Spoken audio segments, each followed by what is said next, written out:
Yo, guys, what is up? Welcome back to the 2REAL4FEELS podcast, where we do not give a fuck about your feelings, and we have an awesome show, a stacked group.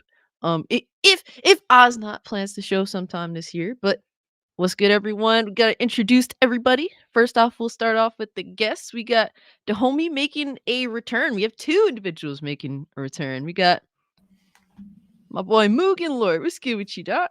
Hey, what's up? What's going on? What's going on? I appreciate you being here. I always love talking with you, hanging out. We got like the little synergy between you, me, Leon. And it's like we just have fun whenever we're hanging out. So I appreciate you pulling up and being here No tonight. problem. No problem. Yep. And we got the biggest pain in the ass here besides Oz. Our second guest, we got Dante. What's good with you, Dante? What up, Cass? Yeah, appreciate Don't you worry, the being feelings are fully mutual. You are a giant That's good. pain in my arse. Good. Yes. I like to give people the same energy that they give me. Reciprocation. Exactly. But appreciate you being here, hanging out with us tonight. And then we got he's technically a panelist because he can definitely pull up whenever he so chooses to, but he's often quite busy. But I'm very, very happy to have on my boy Sire Strike. Yo, what's good with you, fam? Yo, what's going on, people? You sound a little bit low. What about now? It's still a little bit on the low side, now? but Sound like you're buried alive. you do sound a little bit buried. Yeah, You can go into the audio settings and kind of just manually adjust mic volume. Yeah, you can just turn off automatic and then just like raise the volume a little bit. But What it's about good now? to have you here. Better, better. Yeah, sounds clear. How you been, bro? My mic setting was set on something completely different than my actual mic. Got you. How you been though? Tired. Yeah, all I've been doing is working. Yeah. We're working on that Final Fantasy Rebirth. That's the Oh, working now I'm I'm doing, working on sir. Final Fantasy Rebirth. I'm putting in 9 hours now? Damn. Shit. Yeah, you ain't playing. What, but- 5 hours last night and 4 hours today? On stream? Yeah. Sleep? Mm. Yeah, I'm gonna be on it tomorrow too. Striker, on do stream. you ever sleep? I'm not convinced that he sleeps. By Let's the way, see. guys, Go to work. Come home around 10. Get off around like 2. Yeah. I'm just casually flexing the merch, but I do need the coffee, so. Oh, that's nice. That's a nice mug there. That's nice. Yeah, thank you, sir. Appreciate you. And well, he's technically not last because Oz isn't here yet, but he is the last one in the group for now. We got the returning panelists. TJ, how you doing, bro? What's going on? Y'all can hear me? Yep, loud and I clear. didn't do audio tests earlier, just making sure. It's good, TJ. Yep. What's going on? And we have quite a panel tonight, man. I'm excited, bro. But definitely, first off, you know what? Let me do things right for a change. I know I'll be fucking up, y'all, but you guys deal with me anyway. I don't know why, but let's give a shout out to the channel members. We got Our Carry Alex versus Evil. We got oh my god damn it, YouTube, stop it. John Shepard, Admiral Teague, Hargeet Chennai, Adrian Altaniano, Rich Romania, Fake Pear Bear, Tattoo Samanola, Boy 504, Panther 111, Severin Evans, Astro Cyborg, Andy Hart, Osseous 07, Spectre 799, Jury M420, Pigeon Salad, Gray Early, Black Cobra, Lord Metroid, Glenzer, Rome, Bruce Banner, Disney Sheepherder, NY Yanks, Mad Hatter 1776, Blaze 4K, Nova Kane, Xavier Oedo, Old Lazy Titan, Eastern Conference Gaming, I'm Cold Hold Me, Frostfang 7, Lao, Shushant, Xavierus, Kenneth Williams, Tokyo TZTV, Lee, Fuck Naris, Legendary Yobi, KRG, Brandon the Anime Guy, Tell Us Remixy 1, Drake Williams, AB, Tricky's Thoughts, Abomination AJ, Viper Gaming, Oh No Alex Streams, Nicholas Hill, George Desnoyer, John the Don, Butch Luffy, Cannoli Sasquatch, Chicks, Man Richard Swaglord, Hackers Net, Nexter, Lou Flame, Hero Culture, the X Niles, Zombie Killer, and Mitty. Thank you guys so much for believing in an asshole like appreciate y'all. It's a lot of belief. Were you reading off a list or like some those old war memorials, plaques where it has the names of who's died in battle? Oh my god. Well, I would hope my channel members haven't died. Are you trying to wish bad on them, sir? Do I have to yeet you here now? No. No, but I just read them off the YouTube thingy. But guys, I love to start off, the podcast asking y'all what y'all been playing, what y'all been watching, what has piqued your interest as of late. Moog can shoot. Oh, yeah. Yeah, so recently I've been, let me see, Final Fantasy Rebirth. I just bought this today. Well, picked it up today. So, Heck yeah. so I just started this like this afternoon and only put like an hour in so far or whatever. As far as like what I've been doing as far as watching, I just been trying out different animes. Recently, the anime called Bastard. I just started watching that on with my daughter. Because she told me to go check it out or whatever like that. So I looked into it and everything. And then after that, it was this movie I watched recently called Wife Like.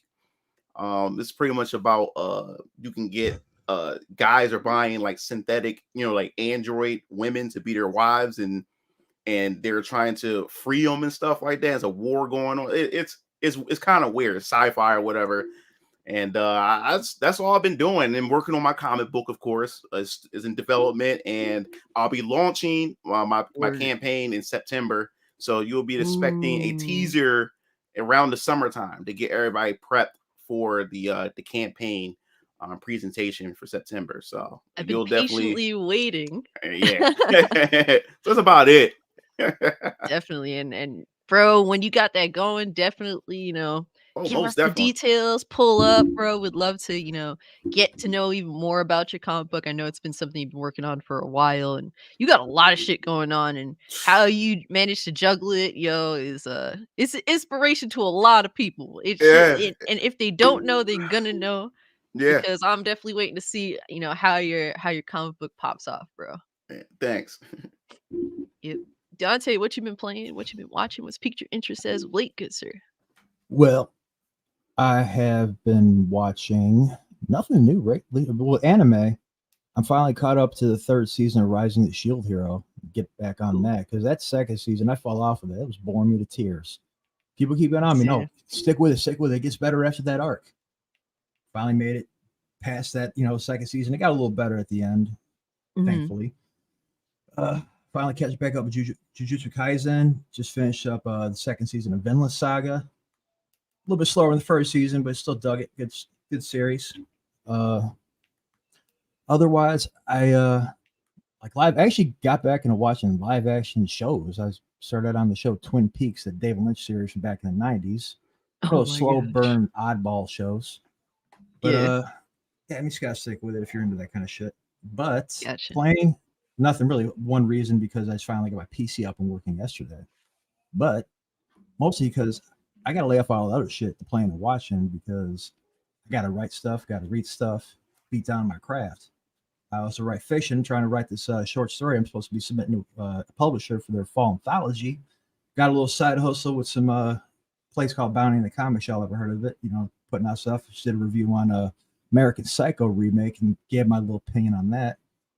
Otherwise, I got a couple more stories to write. Just finished outlining my graphic novel, and I got to finish scripting that. And sometime between that, sleep. Busy man. Holy shit. That's what's up, bro. Definitely cool to see you writing for Boundin'.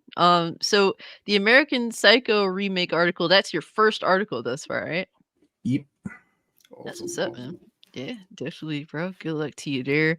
There's definitely good people over at Boundin'. But real quick, Mr.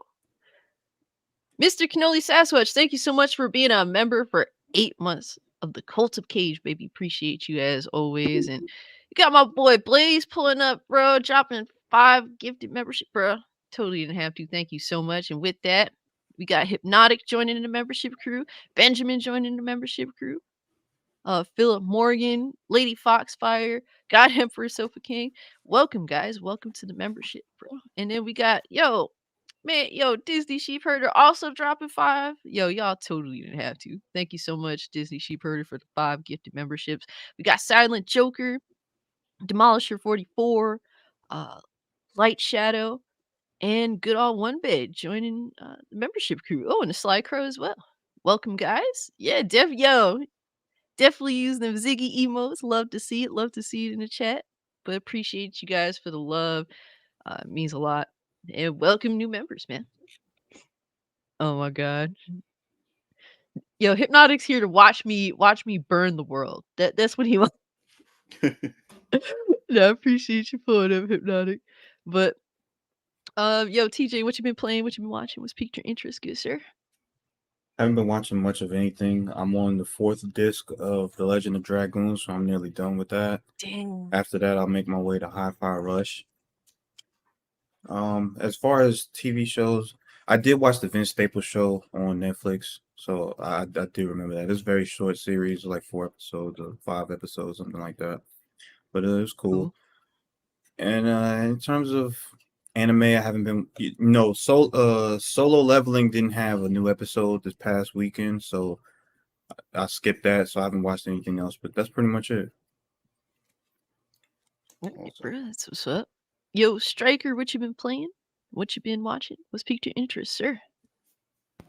You know, man, I'm always playing something. Word. Let's see. Of course, Final Fantasy Rebirth. I've been playing the hell out of that. Then, of course, I've been playing Tekken. Trying to get good in that as well.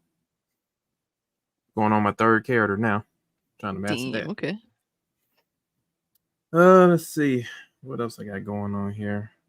Of course, playing random Metrovania games every now and then. Playing Mario RPG, Mario Wonder. I guess you're right. When do I sleep? You don't. You don't. Yo, I remember me talking to you till like freaking like 6 in the morning. You're like, yeah, I gotta be at work at 8. Huh? How does that work? And then I've been actually catching up on some of my anime shows. I've finally made it to the 2nd season of Jujutsu Kaisen. Let's see what else. I've been watching Solo Leveling. I'm up to par on that now. Same thing with Spy X Family. Caught up on that. Actually bought some Blu-ray animes recently. Got Spirit Away. Nice. Howl's Moving Castle. Good one. I've been catching a lot of Studio Ghibli on sales. I've been trying to collect those. Have you ever seen Grave of the Fireflies?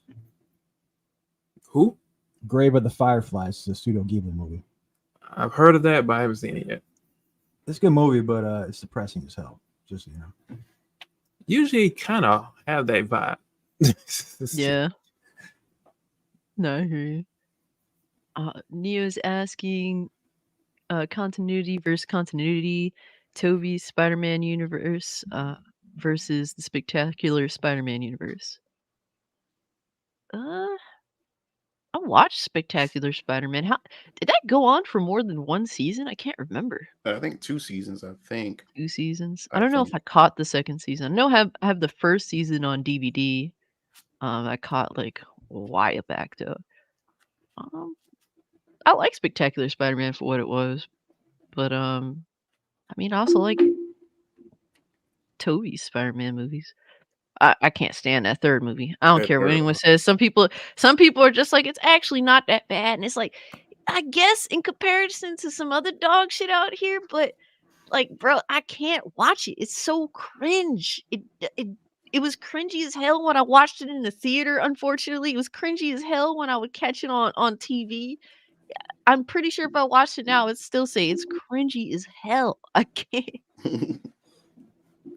I don't know. Like I'm down for either or though. I love the first 2 Toby movies. I can't really make a decision. I never had. I genuinely enjoyed Spectacular Spider-Man for what it was, but I don't think I caught that 2nd season, admittedly, because I only have the first one on DVD. Wasn't that on CW? Yep. Yeah, I It was caught a actually few good. I episodes of couldn't that. tell you. I couldn't Yeah. tell if it was that or MTV. Because I think MTV did an X-Men series. Well, MTV did a Spider-Man as well. That was actually pretty good. Was that Neil Patrick Harris that did the voice? Yeah. Yep. Back in the day. But Still on top of the 90s Fox one though. Yeah, nothing tops that. for me, I've been playing obviously Persona 3. That's been my bag. That's been like my slow burn because I'm actually enjoying the shit out of that. I played that shit at work. I played at home, like just randomly all everywhere. I don't care. I started playing Dying Light 2 again, because they dropped a new update that it's called the Reloaded Edition, Mhm. and they finally decided to eat their words and just add guns to the game. And it's a better game with guns. I'm sorry. Like that's what makes Dying Light the first one so good. It's just that you have the option of different weapons, the melee or the guns. Mhm. I'm They glad that added they just guns. they did. They added guns and they updated it has a major update, and the game actually runs really good on PC now. So it's pretty awesome to see. Will I like it in the long run? I don't know. I don't know if that makes it a good game now. It's one of those things where it has so much going on that's too much. So that's my biggest issue. Like you could tell that they were passionate about the game, but they just did too fucking much. It just kind of feels like all these mechanics just caving in on you. But we'll see what Mhm. happens. It's at least running really well on PC, so that's cool. Um, then I've also been playing this game called Dredge, where it's like this little small game. You're kind of just a fisherman, and in this like sort of it comes off as like a regular world at first, but then as you're doing stuff, like weird stuff starts happening. So I kind of like in Mhm. the early goings of that, but it's pretty interesting stuff. So definitely enjoying the vibe, and I just been playing a lot of chilled out games lately. But real quick, I just want to say, yo, what's good, fuck Norris, Frostfang, appreciate you, my boy Rocky, Neozoic, Striker, Neozoic's asking if you've seen the boy and the heroine, uh, from the studio Studio Ghibli. No, I have not even heard of that one. I Surprisingly. think that's one of the newer ones, if I'm not mistaken. Yeah, that just came out in Yeah. theaters recently. Yeah. Severin Evans was good. You never have to be sorry for being late, bro. I hope you enjoyed dinner. The Sly Crow. He says Rebirth is fire so far. We got Hurricane. Johnny Ortiz, appreciate you pulling up, fam. My homie Benjamin, appreciate you being here, dog. And Lemonade King, y'all. I basically told Lemonade stop being a dickhead and show up to the stream. Damn it! No, I'm joking with you, bro. I appreciate you being here. As I'm always. not. Oh You shit! better be here. Yo, Okay. Pello, good. Mad Hatter, appreciate you. Xaverus, Justin, my man, Eastern Conference Gaming, always good to see you, dog. Silent Joker, thanks guys for being here as always. Means a lot. And I guess we're gonna move on to the first topic, baby. And I guess we might as well just talk about the one film that's on discussion for tonight, and that is the Crow remake. I'm going to say automatically I am a hater. I was gonna be a hater from the jump, but they made it, in my opinion, easy as fuck to hate this movie. This has been so the Crow remake has been something that you know Hollywood has been wanting to do for like a decade now. They've been hell bent on remaking this film, and to longtime fans of the original, I love the original. It's one of my all time favorite movies. I don't know how you, Mugen, have you seen it? I saw the first one with Brandon Lee. I seen it like Yes. once. It wasn't really my thing, but I could see why people like it. But I didn't really care too much for it. I gotcha. So, yeah, I mean, it is one of my favorite films. And it's one of those films that they should just leave it alone, in my opinion. I know that they did sequels, and those sequels have had like a different Crow. Like Right. instead of Eric Draven, it was other characters, which doesn't bother me. I think that's fine, whether you like them or not. That's to each their own. But Yeah, at least Did they have a I saw TV one. series? No, I was gonna say I saw one of them years ago just happened to pop up on TV. It had David Boreanaz in it, the one that he was Angel on Buffy. So he was in one of them as well. And the kid that played in Terminator 2. Never for long. Yeah, he was a Crow too. And I think it was like the third or fourth. Tara Reid was in that. I didn't watch it, but I know that much. Yeah. And it was and they had a TV series too. Yeah. That was good. And the Yellow Ranger was the villain, the Asian Crow 2. Really? Yeah, That's she was the pretty villain wild. in Crow 2. She was a villain in the Crow 2, I think it was. I can't know, remember. Not even Iggy Pop can save that fucking movie. Yeah. And the thing about the Crow film is just the sad reality that Brandon suffered a serious injury and had died while filming this. Brandon Lee. And because of that, you know, people have it, not just the fact that he died on it, but also the context of the film. People have this really emotional bond with the film, and a lot of people don't really want Hollywood to remake this, but I don't know what it is. Hollywood has this really disgusting I don't know, need, in my opinion, to just perverse everything. I think that I have to know, I would have to think that they know that people hold this film in a very emotional level, because the actor had died from making the film, because of the context of the film. You know, it deals with death, and a lot of it is connected. I mean, I've read the comic book as well. The creator of the comic book, he made that comic book because essentially, you know, his fiance had died in a car accident from a drunk driver, and that was like his means of, like, I guess, coping with that, making The Crow, the comic book, and eventually, like, you know, from that to becoming a film, and Brandon also passing away. Like, there's a lot of death, unfortunately, that is wrapped around this property. And so there's a lot of fans that don't want to see a remake of this film specifically, and Hollywood, you know, has zero interest in listening to that. They're just here for whatever reason. And because of that, now we have let's just show what we have now, what we're dealing with here. Now we're dealing with this.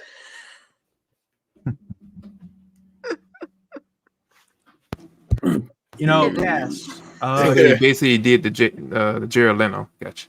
Jared Leto, you ain't kidding, bro. What were you gonna say, Dante? I've been clowning the shit out of this image for what, about 2 days now? Yeah. I don't know if I just hit my peak in the deflated, but I think it's probably most of the fact that I'm not good or bad. I'm not interested in seeing this movie unless, like, people just go ape shit. And it's like, you know, the next Godzilla -1. People are going to see it. It's amazing. Otherwise, nah. I won't see it. Yeah, same. It's like I said, admittedly, I have a bias against this film, so I'm just putting that out there. To be honest with you guys, I wasn't gonna see it anyway. If it looked perfect, I wouldn't see it anyway, just because I just don't support them remaking this film, replacing Brandon at Brandon's Eric Draven. I just feel like it feels gross to me. So even if it was perfect, I wouldn't see it. But like I said, like, looking at this, they make it easy to just hate on it. You know, like, it's just too fucking easy. But the actor himself, he's not really a bad actor at all. So I think he was. 'Cause I asked my brothers, what do you think about him as the Crow? He said he's a good actor. He said, actually, I think he'll probably do this role pretty good. But like I said, right now in Hollywood, we in the era of remakes and nostalgia, because Hollywood is running out of ideas. They're afraid to experiment and try new things. So what they're doing is they're going in and grabbing properties that people grew up with, and they know they can just, okay, we can experiment it, we can bastardize it, but since it has so much attachment from the fans are going to come see it regardless if it's trash or not. Fans are going to go see it to see how it turns out. So this is why they go on this route with a lot of these remakes, and now The Crow's the newest target. You know, I just don't think it's gonna work, though. I don't see how it's gonna work. You know, like, real quick, let me just bring in Oz. What happened to my mouse? There we go. Yo, Oz, what's good, homie? Hey, sorry about that, everybody. No, you're good, bro. How you doing? No. I'm okay. Yeah, we're just talking about the Crow remake, and how do you think Homeboy looks as the new quote unquote Eric Draven? You know, I'll watch it. I'll give it. I like the actor. I'll give it a shot. Okay. Aesthetically, I think he needs some improvements. Like you're never That you're ain't gonna never change, bro. you're never gonna live up to Brandon Lee. There's just no way You're possible. not. There's no way possible. But Now- So- I think it sucks that they're rebooting it. If it was its own story, its own thing, you could still call it The Crow or like another like story of The Crow, like they had in the past they're with other going- movies. They're doing Eric Draven. I don't know why, but real quick, Yeah, I think it's guys. weird. Real quick, I just want to say, so there's always been a lot of like false information revolving around Brandon Lee as well as Bruce Lee's deaths. So just to be upfront with it, it's not anything crazy in terms of like conspiracies. I know that was a thing that's very much pushed. Bruce had died because he suffered from cerebral edema. He had went to the reason why it became like this like big conspiracy theory is the reality that at the time where he had died, he had been at his mistress's house. So his family just wanted to cover that all up. They didn't want that to be out there that he was at his mistress's house when he was found unresponsive. So because they weren't honest about that, they essentially it became like this whole conspiracy theory. Oh, he was killed by whatever the hell have you. No, like he had a severe headache. He had taken a painkiller. He had went to go sleep in at his mistress's house. He was unresponsive, and that's what happened. It's not any crazy conspiracy. Now with Brandon Lee, he was on set of The Crow. Unfortunately, it's due to neglect that he had suffered a severe wound.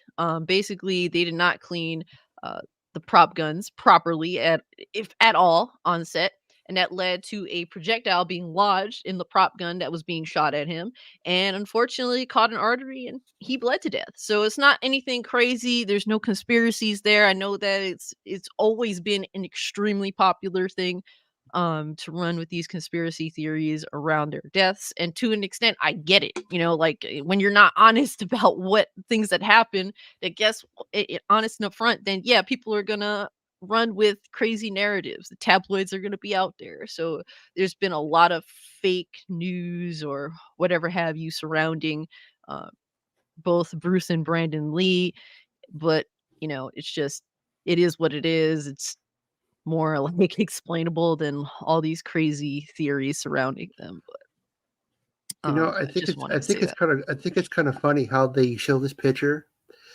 A couple this weekend is Sting's last match. I think it's kind of interesting that they showed this off now. Oh wow, interesting. He's still wrestling. I thought he retired like 5 years ago. No, he's finally gonna have his final match soon. Well, either way, Thursday he actually dropped out of the rafters like he did back in the WCW day. Like Sting. It's pretty cool. Shit, fuck all that. Especially it's kind of sad that he's involved. Like he's doing this with AEW at their worst. Yeah, but I would never defend this meth head mime right here.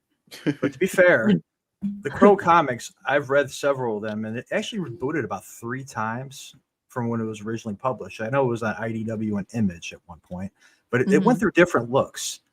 Now, I'm not going to play devil's advocate here, but maybe they're trying to go something different. Maybe that's not the full look. Maybe that's how he looks as a musician, on stage, and they're just fucking around. I'm not trying to like I said, not giving the benefit of the doubt. Either way, I'm not going to watch it, but you never know. It might not be as bad as you think. Yeah, I mean, maybe there's more to it than meets the eye. I get that, and they do have some other pictures here. Let me share this. I don't think it looks horrible. I don't. Not to mention if he's killing the shit out of people, that'll make up for it. The only positive thing that I can personally say about it is that Bill Skarsgård has proven that he is a good actor. I can't shit on his work. He is really good at what he does. It's just like I just find, unfortunately, this to look. I mean, he was amazing as Pennywise. I mean, Tim Curry was better. I was gonna say He was good, but you can't fuck with Tim Curry's performance. He went up a balloon animal, George. He was Pennywise, right? I'm right about that. Yeah. Yeah, Yeah. that was Yes. That Yes. was him. Okay. Yeah, the transformation is pretty crazy. He's With got a Bill mullet. Skarsgård coming. It's funny. Well, you know what? My mullet's better. Fuck that dude. Okay. I don't know. Like, it just feels gross. I'm good. I don't think he looks even remotely interesting, like, or cool. Maybe it's because I'm getting older. I'm 30 now. Okay, I feel 50. Fuck off. When I look at this dude, he just comes off like a fucking cornball to me. That's how I feel. I don't know. I didn't how even you notice that mullet. Is that why he got killed? Yeah. Fire it up, man. He's like on the Crow. Business up front, party in the back, guys. Jesus. Well, I don't know. Even to be flapping honest, braces even if playing they would have guitar. went with like the 80s hair metal look like from the original comic, I don't know if I would like it either way. Just being honest. I wonder is would people have liked it more if they made him look more like Brandon Lee's character? I thought it would have been worse personally. If he tried to, like, Yeah. mimic him. No, that's a valid point. If they would have tried to copy Brandon Lee to a T, people would have probably been pissed as Yeah. well. Like That's what probably they did more the so. series with that one dude. I think the I never series, watched though. the series. I'm a crackhead. You I don't. liked it. I don't even think they killed anybody in that series. Really? He did. It was on like a TNT or did. some shit. Like back Yeah, then. I actually liked it. I have problems. It's okay. Neo's asking, do you think this film will be a failure not just because it is a remake of the classic, but also because of, superhero / comic book fatigue due to countless bad comic book films? No, because No. there's usually superhero movies and comic book movies. I would rather have it to be another series, on than a movie. Like you could the stories of the Crow and have different versions of stories of different people going through sorrow instead of just being a whole movie. I mean, it'd be an interesting concept, but man, lately, television series or streaming series just have not been great at all. Just stay away from them. Not to mention, this IP does Yeah. have a good track record. It has one good movie. Yeah, Yeah. that's facts. Yeah. And you can't attribute it to superhero fatigue because the majority of people don't remember the Crow for being from a comic. They just know the movie and Brandon Lee, Right. Unfortunate demise because of during the filming of the movie. So I don't think it'll be because of that. I think if you don't have the right team behind this film, it's ultimately doomed. And then you have the people that are nostalgia, that have that in mind. It's not looking good for the movie at all. I mean, at the end of the day, people are going to remake a lot of the classic things that we like and we grew up watching. It's inevitable at this point. So this is just one of those that just happened to finally get greenlit. I don't mind Bill. I believe that's the name, but yes, but he's a good actor. I've seen him in a few films, so I don't dislike who he is as an actor, but this is a tough role to pull up to, and it's rough. You ain't kidding. So looking at the IMDb for this film, Who's the director is Rupert Sanders. He is responsible for the Ghost in the Shell live action, and hot take. I actually don't mind that movie. I'm not gonna lie. It was good till the end. The end kind of sucked. My biggest criticism of the film is they just ignore Eastern philosophy and just change it to Western philosophy. If you can get over that, then I don't think it's that bad. It sucks, but I was able to at least ignore that. I'd say in terms of the way that film is shot, it's beautiful. It's a gorgeous film, especially if you have it on 4K. It is a gorgeous film, but the other stuff that he's done is Snow White and the Huntsman. I don't know what that film is. Haven't seen it. 2012. And that seems to be about it. So, I don't know. His first movie was Snow White and the Huntsman. Yeah. Some fucking executive desk jockey got lucky. I don't Mid. Yeah, I don't believe in the whole superhero fatigue thing. Is because Spider-Man, No Way Home, that proved that there's no such thing as superhero fatigue. If you got a good movie, and as you said before about the whole nostalgia and people has connection to a particular series, people are gonna go in and watch it. But the whole superhero fatigue, that's something that journalists had made up as a cop out for Yeah. something being garbage or whatever. And they would, instead of saying that it's garbage like the Marvels or any of the past, Marvel phase movies that we had within the recent phases, instead of saying that it was bad writing, interjecting a lot of the wokeness into it, they just say, "Hey, superhero fatigue," and I just don't believe that at all. Don't. Look at the Joker. Everybody fucking thought what's his name was going to be a horrible Joker, and he turned out Joaquin Phoenix. He turned out to be the best Joker. But I mean, why was the Joker a successful film? Because they didn't go down the route of typical superhero nonsense. Like, to me, I think two things can certainly be true at once. I think that, the whole garbage wokeness of taking over the industry and being interjected into the superhero comic book genre, generally speaking, is a problem. That is, disgusting and gross at the end of the day. We're tired of it. We're sick and tired of being fucking browbeaten with bullshit all day, every day. But at the same time, too, this superhero thing has been super popular for over a decade now. Like, I'm so sick of seeing some asshole in tights. Like, I'm so sick and tired of it. I want it to end because I want to go back to making, to Hollywood making different sorts of films, trying different things. To me, there's just a lot of actors that are, in their 50s plus that are still very great actors, but they just don't fit in that whole superhero bullshit.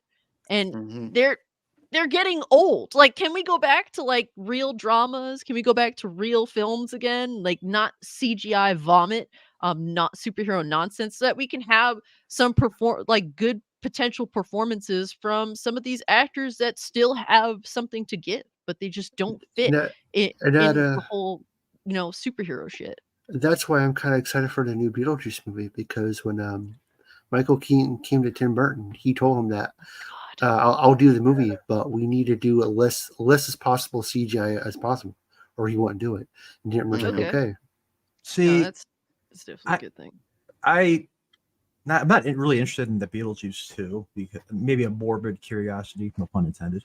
But it's not so much superhero fatigue for me; it's remake fatigue. We're talking about the Dune 2 movie that just came out. It's like, do I want to go see that in theaters? I've already seen the David Lynch movie.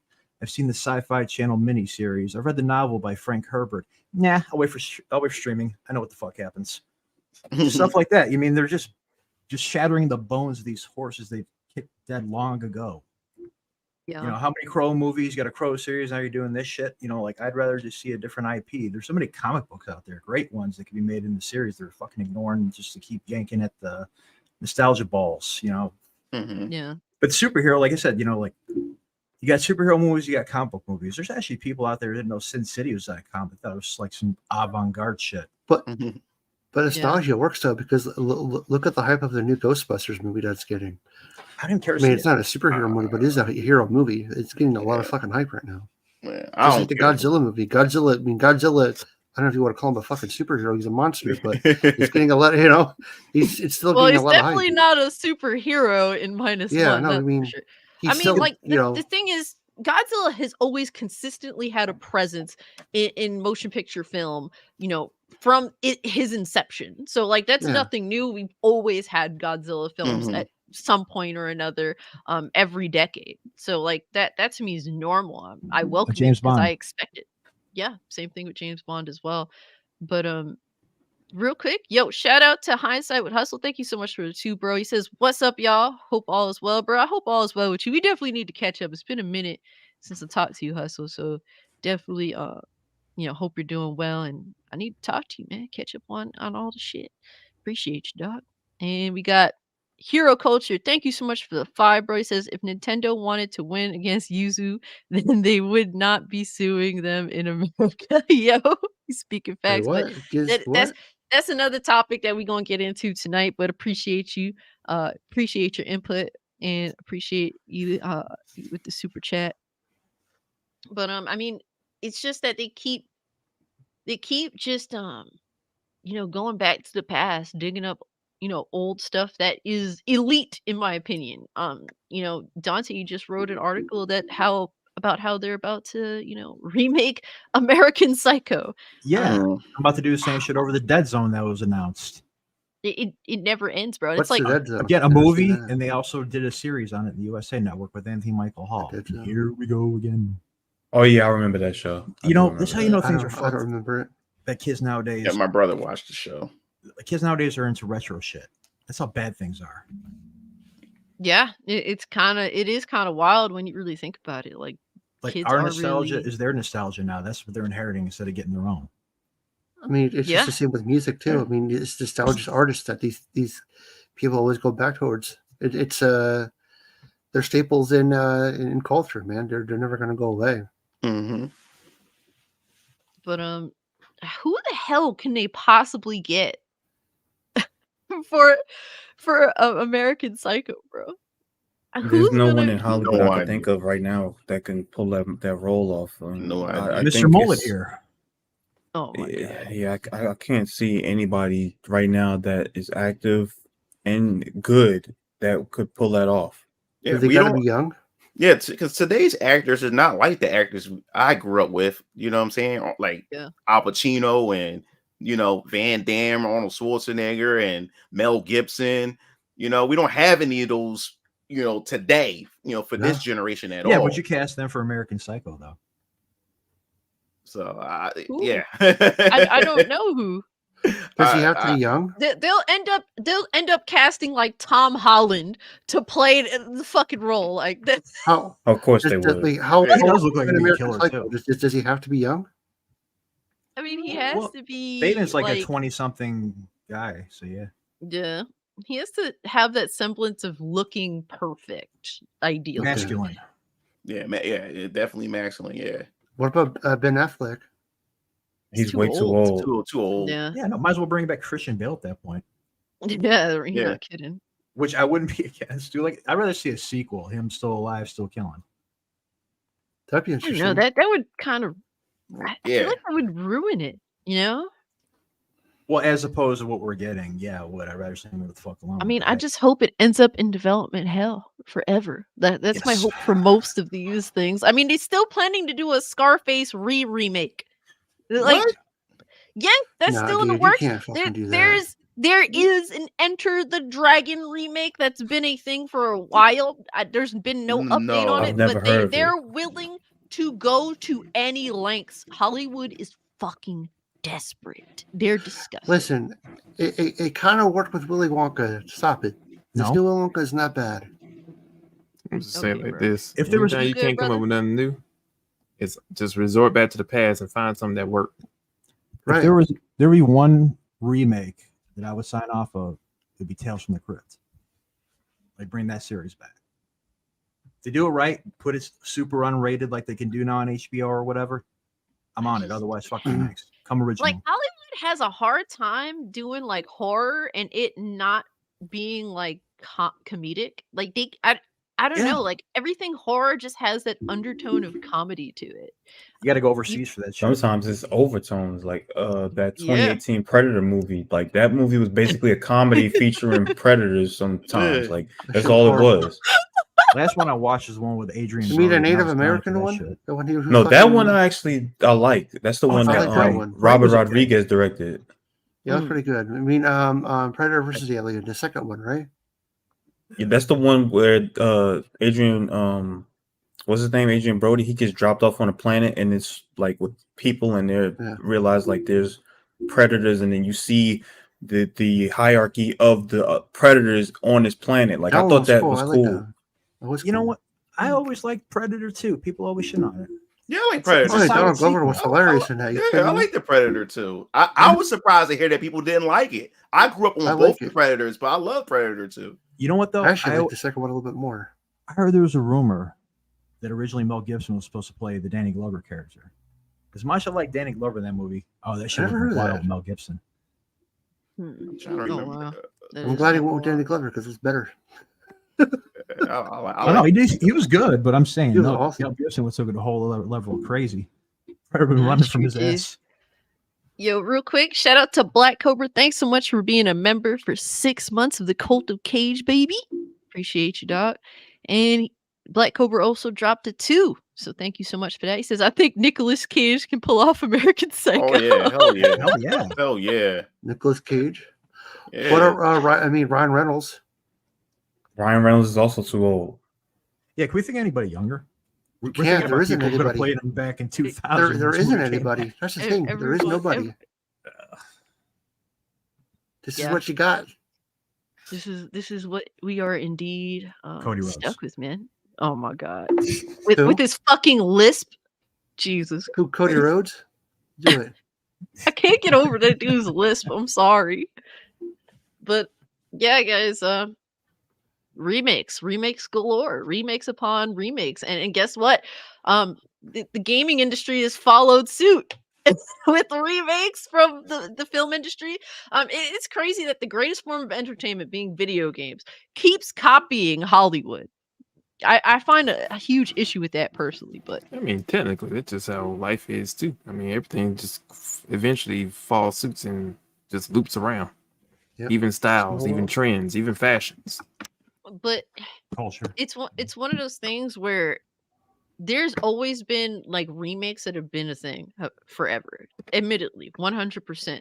But we've come to the point where it feels like it's almost eclipsing everything else, and that's when it's becoming like an issue, because all there is remakes, and then there's just fodder.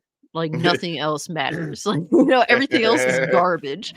Like, It goes to wonder people have run out of ideas and creativity. It shows you if we're at that. That's not point the where we can't case. create anymore. It's like, yes, in a sense that there is no creativity, but that's because Hollywood, specifically talking about Hollywood, they refuse to give something a chance that hasn't already, like, that has no mind share among people. If it has no mind share at all, they will not greenlight it. Yeah, I was watching. It was an interview with Matt Damon. He mentioned something about how streaming had pretty much killed the, I guess you would say, like the middle of the road movies, those mid-tier movies, those little smaller projects. Yeah. Because those were the type of projects that created new actors and people were able to experiment with different things. But he said now it's either got to be a blockbuster or it has to be something that has to go to streaming, and there's nothing in between. That or whatever, because Matt Damon was pretty much saying that, yeah, he said if I wasn't doing a big movie, it was always those little smaller movies that I was able to try and experiment with my acting, try new different things. He said we don't have those no more. It's either a big blockbuster or it's either a streaming film, and if it's not a big blockbuster, they don't even they don't even greenlight it, and we don't have that no more. So yeah, that's definitely the case. Yeah. You got some executive in his office shaking like a leaf, trying to keep his job. Like, what can I get? What can I get? What rehash?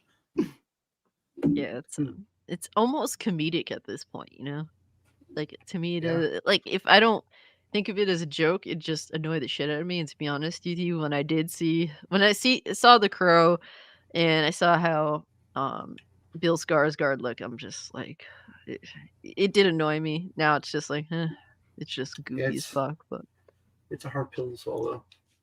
Go watch the. Well, you're still interested in it, Oz, which is pretty wild. I am interested. I like the actor. I don't know. I mean, I get it. I think that he's a good actor, but there's some boundaries I'm personally not willing to cross. I mean, there's a lot of actors that people they couldn't see play other parts. Michael Keaton, when the first Batman came out, people fucking like ridiculed him big time, made fun of him. He became one of the best Batmans ever. Yeah. Sometimes it doesn't really matter, how good the actor is. Robert De Niro played Fearless Leader in that live-action Rocky and Bullwinkle movie. And if any of y'all saw that shit, no, I it's didn't. cringe. I forgot that existed. But it's, of course, it's Rocky and Bullwinkle. Ain't nothing. You cannot make that into like an Oscar-winning movie or at all. It's Rocky and Bullwinkle. And then he bit his own line from Taxi Driver. Are you talking to me? I kind of wish Martin Scorsese kicked him in the balls for that one. You should have. Twice. But Neozoic's asking, how do you feel about the counter argument of what about remakes or reboots that are better than the OG, such as the Dark Knight trilogy, Resident Evil 1 remake, and The Thing, 1982. First off, it's debatable whether the Dark Knight trilogy is better than Yeah, what would you put it up against? Because if you put that up against the Michael Keaton movies, I could argue that those movies are better than the Dark Knight trilogy. It's debatable. I don't think that either option is necessarily wrong. Resident Yeah, Evil I'm 1 not saying remake. it is. I actually like Yeah. both series, like both versions of Batman in Mhm. that regard. But you can make an argument either way. I don't think it's better. I think you Yeah. can. It's very debatable. I Resident mean, Evil 1 remake, eh. But the I love thing yeah. two, the thing in 1982, that is a great movie. So I No, he's can't talking debate that. about the game, Resident Evil 1 remake, which is No, that's what I'm saying. way better. I don't like way better than the original. I think it looks better, but I mean, I'm not someone that played the original game, and I tried to play RE1 remake, and I didn't like the modern controls that they added, even with whether it was tank or modern controls. I didn't like either, so I just never finished the game. Yeah, Well, well, the original had the tank controls too, so I own I still own the original one. That when PS1 games came in that big ass box, this big and shit like that. I still own that, and I have the remake that was on the Nintendo GameCube. And I say this, like the Resident Evil 1 remake, for me playing both the original and the remake is definitely the definitive version. I would never tell somebody to go back and just play the OG compared to how people would say, if you don't like Final Fantasy VII remake, just play the OG. No, in this case, the Resident Evil 1 remake is a definitive experience to play. I think this is a perfect example of what a remake should be. All it yeah. did, it kept all the great things about the original, and all it did was add to it. And it just works. It's just phenomenal. Like I always, like every other year or whatever, I go back and just replay that game. I love the hell out of that remake. And then once they started doing the other remakes, like Resident Evil 2 remake, it's I like it, but at the same time, it doesn't hit like the original Resident Evil 2. And then when he did Nemesis, that was the worst. It sucked. Yeah. I mean, it's one of those things where, yes, can a remake eclipse the original? Yes. How often does that happen, though? It is such a rare feat. I think that, for example, a lot of people don't even realize that Scarface with Al Pacino is a remake. Yes, a remake. It's a very interesting remake because if you've seen the original Scarface, There's it's nothing like that. It's a mobster movie.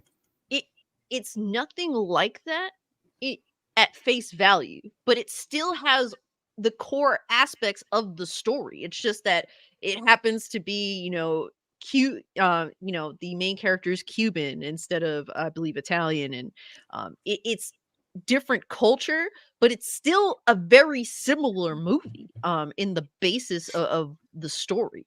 So the way they did that's very interesting. I think that the remake is better. There's definitely some things about it that's like some people don't like how over the top Al Pacino is. I get that. I indulge in it. I find it very entertaining. But that to me is a very interesting remake because it at its core it is very similar, but at everything else is just entirely different and changed. And they really went the extra mile with making that its own thing. So it's weird. It's hard to make a good remake. It's just I think that if you're not genuinely serious about it, if it's just a cash in, don't bother. Don't waste our time. Matter of fact, just stop fucking wasting our time. Yeah, not to mention back in the day, it would be so sparing when they did it. Like The Thing. Yeah, it's a remake, but like during the 80s, that's when like horror remakes were because they had the actual practical effects to work with the shit that was made in the 50s. You had The Thing, Yeah. my all-time favorite horror film, The Fly, that's up there. The Blob from '88, that was badass. Now the Dark Knight trilogy, I'm gonna say, as a lifelong fan of the character, those Tim Burton movies didn't age well. Terrible dialogue, a lot of bad set pieces. It seemed like Gotham was only like a whole circular city, and there was Wayne Manor. Not to mention he was also a serial killer. He couldn't turn his head. I'd say like when it comes to live action stuff, Batman Begins is probably the most solid, live action Batman film. But to me, the definitive is going to always be animated series. Yeah. But it's like I'm the opposite. I don't like the Dark Knight series. I mean, yeah, Batman Begins, Dark Knight was good. I think got way too much hype. Then I did not like Dark Knight Rises.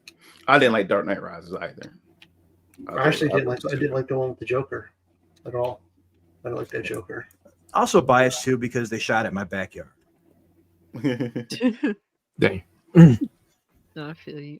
Speaking of remakes, though, why did they make me start over from level 1 on Final Fantasy? I like you could at least let me start off with a max cap if I had to save data. No, Nah, they said son, you you got to gotta start off earn on it. level 1. Y'all They tell don't have a me- difficulty that says, well, the Gotta earn that enemies shit all will over again. adapt to you. I like, oh, okay, well, can they get it just adapted to be level 40 or something? No, you get nothing. You start from zero. nothing. They Y'all sucked the soul out of you and said, "Start over again." They don't even give you motherfucker." your weapons. Like, Start they could over, at least give you my old man. weapons. Yeah. Talking about these Nope. game remakes, like I remember playing like the only one, the original Resident Evil was the only one I played. I didn't play any of the sequels because I don't like the first one. Too slow and the controls were trash. Final Fantasy VII, that was the last Final Fantasy game I played, the original for PlayStation. Yeah. It was cool, but I didn't feel like going farther than that. Not to mention never been a fan of RPG. Yeah. Shout out to Justin. Thank you so much for the 10, fam. Said saw something original. It's called YUZU. I'm sorry if I butchered that. Said a Disney joint venture, a Disney Kugali joint venture. I'm sorry if I'm butchering these names. Oh, Oh, it's the Nigerian Disney that's show. pretty cool. Yeah. Honestly, Just put a it poster looks for that. it looks like it was made in the early 2000s. They did Afrofuturism dirty. Huh. Yeah, I'm not even familiar with it at all. But yeah, that's Has anybody seen the some set pictures came out of how Stitch is going to look at Lilo and Stitch? Oh, No. Mm. Yeah, it was pretty bad. oh my god. why? Anyway, to hell with this bullshit. We're gonna do a live action Fantasia next. All right, yeah, I'm getting I would like to see that. yeah. Already know. I'm good, dog. Holy shit. Anyway, any final thoughts on the Crow remake? Don't do it. I'll give a biased opinion. I'll watch it. Of course. I think you'll watch anything, but I digress. I'm picky as fuck. I like the Yeah. actor. Yeah. So next topic on the list, Mugen, you've been covering this, but the Final Fantasy VII Remake Censorship, which completely caught me off guard. I was not prepared. Thankfully, I was informed about this before I updated the game. So I heard nothing put about this. yeah, so Mugen, if you kind of want to give the chat and give the panel some context on what's been going on with Final Fantasy VII, starting off with Rebirth and that little segment of Yeah. Well, I did on my channel. If you check it out, I did a video about Final Fantasy VII Rebirth. But to give context to the whole thing, because this is actually a video topic that's scheduled on my channel to be on my channel Monday. So I guess you guys get a little bit of my thoughts right now. Essentially what happened was, like, I guess you say earlier, like last week or earlier this week or something like that, they had shown Square Enix had put a clip out, it was like Japanese audio, Japanese dub of Tifa out wearing a bathing suit, and people didn't think that there were going to be bathing suits in the game because of the whole censorship of how they fully clothed women up and everything like that, especially when it comes to Japanese based games. They definitely do a lot of censoring. But when they showed that bathing suit that Tifa can wear, and like she's busty as hell, and fans were like, "Whoa, what the hell is going on?" Square Enix is down with Sweet Baby Inc. The ESG. This is something that people didn't think that Square Enix would do, and it has some jiggle physics added into the mix. So people was really excited about that. So people were wondering, like, is Square Enix stepping away from the ESG and actually going to give the fans what they want, especially after you look at Stellar Blade and with Korean studio Shift Up is doing with Stellar Blade. Are they playing from their handbook and giving the fans what they want. So even IGN, many people were covering this, making a big deal about it. And then right after I upload my video talking about it, and then out of nowhere, as it got closer to the launch of Final Fantasy VII Rebirth, gamers, that wanted to play Rebirth but never played Final Fantasy VII Remake, people decided that, hey, let me go buy Final Fantasy VII Remake so I can get an idea of what's going on before I step into Rebirth. And when people went on Steam to go download Final Fantasy VII Remake, it had a patch. And Final Fantasy VII Remake had been out for what, almost 4 years 4 now, years. and it just got a new patch, and it was 8 gigabytes. So people was wondering, like, why, like, after 4 years, like, what is this patch all about? So people installed the game, got the patch, and people are playing through the game trying to figure out what was done to the game. So you get to this one part where it's only for 3 seconds.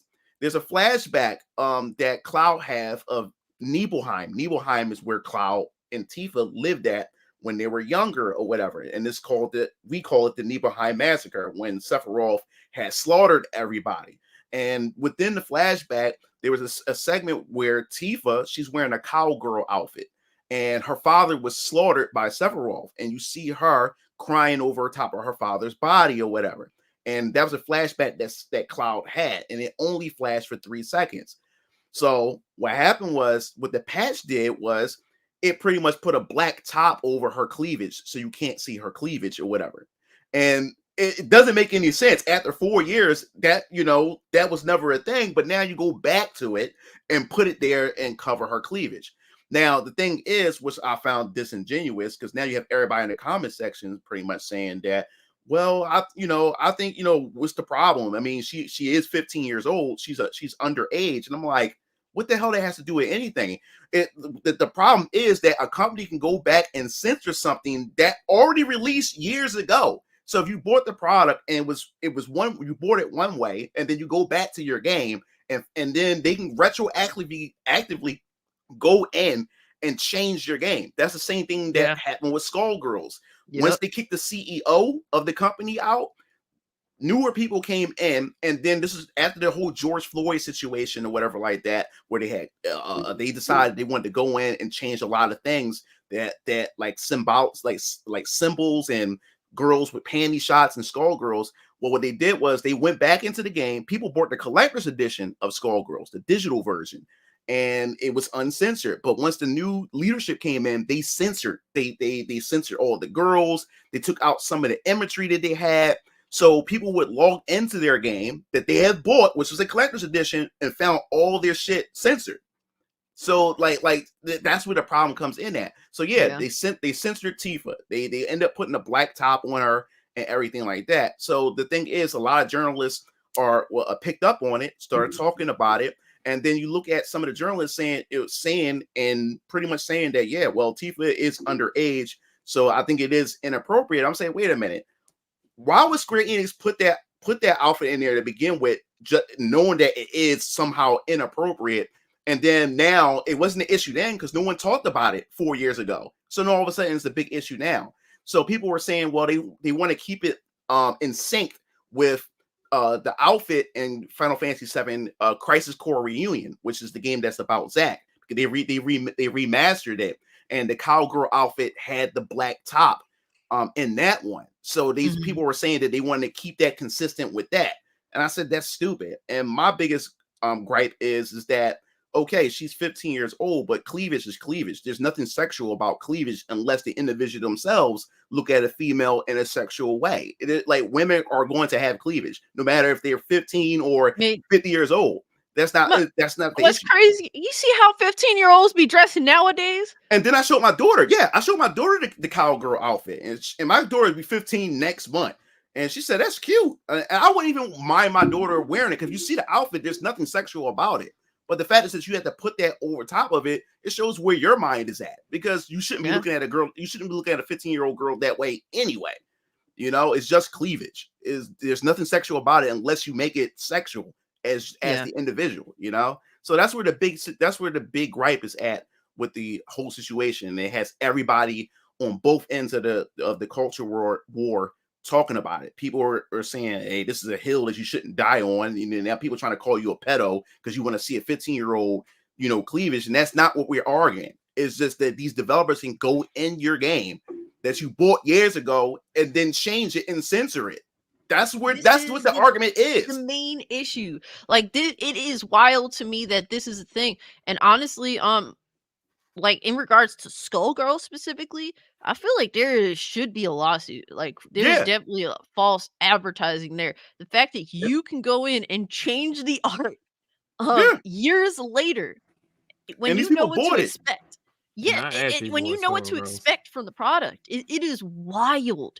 And there's really no option in regards to retaining the original art unless you don't update the game. Like for me, I immediately, because not only apparently did they change Tifa's look in that scene, but they also apparently changed some dialogue in the first Final Fantasy VII Remake. Yeah, I forgot to mention that. Now, this is another argument in the culture war that we've been having recently is about localization. How, we have a lot of activists, woke activists that's in the localization department, and they're pretty much tampering and bastardizing a lot of the Japanese translations or the original dialogue, and they interject their own politics and change things around. Now, the thing is, when it comes to localization, I really don't make a big gripe about it because I've grown up playing, localized games my whole life. Yes. My only gripe is when you turn around and you put in like your politics in it. Like I said, there's one anime where when they localized it, the character was talking about Gamergate. I'm like what the hell? Like, that has nothing to do with anything. Yeah, like I made a video about it. And I showed the video clip and everything, and it had nothing to do with the original Japanese version of it. But I don't like that type of localization when you put your own politics and stuff like that, because it changes the entire character and you trying to put a message out there. But I never really had an issue with it. Now, when it comes to this one, they also, with the patch, they not only censored Tifa, but they also took the they pretty much took the ending dialogue that Aerith had and made it closer to the Japanese version. Now, this is where I said when it comes to localization, I'm gonna have like a mixed bag with it, because honestly, I like the Western localization of the dialogue compared to what they have with the Japanese version, because at the end of the game, Aerith says the steel sky, how I miss it. But the Japanese version, she says, look at the sky, I hate it, or something like that. I'm like, no. Because when she says the steel sky is a reference to the people who lives in Midgard at the lower plate. When these people wake up in the morning time, when they walk outside, they don't see the actual sky. They see the upper plate. So this considered the steel sky. So Aerith grew up her whole life living in Midgard, and she have grown up looking at the sky, and all she see is the upper plate that's above her. And that steel sky is also a metaphor for all the connections with of relationships that she had built with people, her mother, and everything. And now that she left Midgard, she actually sees the sky or whatever, and now she's talking about how much she missed that steel sky. And also the sky itself represent the unknown, because they defeated fate and they're stepping off to the unknown. So I like when she says the steel sky, I miss it, rather than look at the sky, I hate it, or something like that. I'm like, no, I don't like this one. I don't like the Japanese version of it. I like the Western localization. It's more poetic, I would say. Yeah. It's one of those things where it comes to localization and dialogue, we've always dealt with them changing things. That's not something that's relatively new. It's more so the politics being added to it that's more of a new thing. That's what we completely reject. I'm okay with them changing some things around when they're doing, localization. It happens. Sometimes it works in terms of like the lip movement, lip sync, and all that. So like I'm open to those changes, but ideally I would like it to be as close to, the original work as possible. But sometimes it can work either way. It really depends, but we don't want your fucking politics involved. And for me, when I heard about this update, I went to my Steam library, dragged that. I saw that, oh, update available. Yeah, I dragged Final Fantasy VII Remake and put it down to unscheduled. And that is another game that I will never be removing from my hard drive because, well, my SSD. Ghostwire Tokyo is on that list too, specifically because, well, they want to add de novo after launch, which is a DRM. They want to add that shit to like Ghostwire Tokyo. Now they want to fucking do patches like 4 fucking years later for games and change shit around. Like, it's bullshit to me. You know, it's kind of crazy because I was looking at Beat 'em Up and he was talking about this too on his one of his YouTube videos. When it comes to this digital age for gaming, like it doesn't even matter if you even try to go physical anymore, because that doesn't even really exist anymore, because it's just a nice piece of plastic. That's basically what his notion was about it. It's just a nice piece of plastic, because once you buy the game or cartridge, you still got to do the update to get the rest of the game. You can't even play it because the whole game is not there. Dang. You're just paying for a key. That's all it is. Yeah, you're paying for a key. It's still going to be digital. And I tested that. I was playing certain games. I was like, damn, I can't even play the game until I update it. Well, it depends. Games that you can't play, we'll say online required on the box for a physical copy. So there is at least enough of the game on disc for it to be playable. Whether it's an enjoyable experience or not, honestly, it's probably unlikely that it is. But that's just kind of what it is. And shout out to my boy Black Cobra. Thank you so much, bro, for the 5. He says, "What? You don't like the Joker in the Dark Knight? I'm sorry, but you are gone. You're banned for life." Cassie Cage, send him to the Shadow Realm. I don't. You know what? Oh, like, okay. Joker would have been better if it wasn't connected to DC. It was just some, guy who went insane, put clown makeup on and killed people like that. It would have worked. Yeah. No, I hear you. But to me, when I look at this situation, people are trying to make it like, oh, like it's no big deal, or you're a pedo. Like, that's not what it's about. This is becoming a common thing, and this wasn't a thing back with physical media for the most part. I mean, now even with film now, they're trying to censor films. I mean, if anything, just put warnings in the beginning. Like, if I have to settle for that, I'd rather settle for that than you changing the work because, oh my god, this is not good. Like, this is bad. Like, ridiculous. Absolutely fucking ridiculous. This whole situation. I mean, Striker, how do you feel about this specifically? Because you weren't really aware. Mugen, thankfully gave us a good rundown of it. I know that you really like Final Fantasy VII, the original. You love the remake. You like the changes. Like, you've embraced the changes for the first one. Now you're playing through the second one. You're enjoying that so far. How do you feel about sort of them changing things around after what has already been established from the remake and what it was, and how they're kind of just diving in there, making these little changes? I mean, technically, the game's been doing that for the longest. Is if you paying attention or not. So, when it comes to the acknowledgement of knowing this, like you said, one Skullgirls. I actually bought Skullgirls. I had the first one and I had the Encore. Yeah. And then you talking about going back, change the whole game, whole new artwork and all. Now the artwork don't even look the same. The game don't even look the same. I bought a whole game. Basically, like you said, false advertising, because now the whole game don't even look like it when I originally bought it. This is like a relatively new phenomenon, though. I haven't, like, how often has this happened? But like, it seems as though it's, I don't know. This is something I don't want to catch on. Period. It's bothersome. That definitely is, because like I said, if one company can get away with it, other companies can definitely do the same exact thing. Just go in and just retroactively just changing shit just after years after after it released and stuff. And the funny thing about it is, it's like they snuck that update in there, that patch. They snuck it in there. It was just like people It's almost like they purposely did like a fucking bait and like a literal bait and switch. Yeah. They're like, let's just put Bikini Aerith and Tifa out there to, you know, get Yeah. motherfuckers looking at that. Oh, they love the titties. Let's just throw them. Let's make them bounce a little bit. Yeah, they'll be concentrated on that, so we could swoop in and do this patch on the original game real quick. Like, it feels fucking nefarious. It does. Yeah.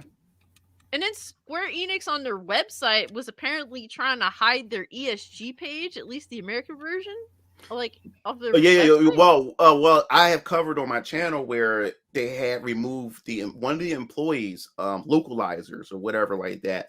Because on the Japanese Square Enix site, they had a page where they had an interview of the localizer talking about how they actually go in there proactively change, dialogue.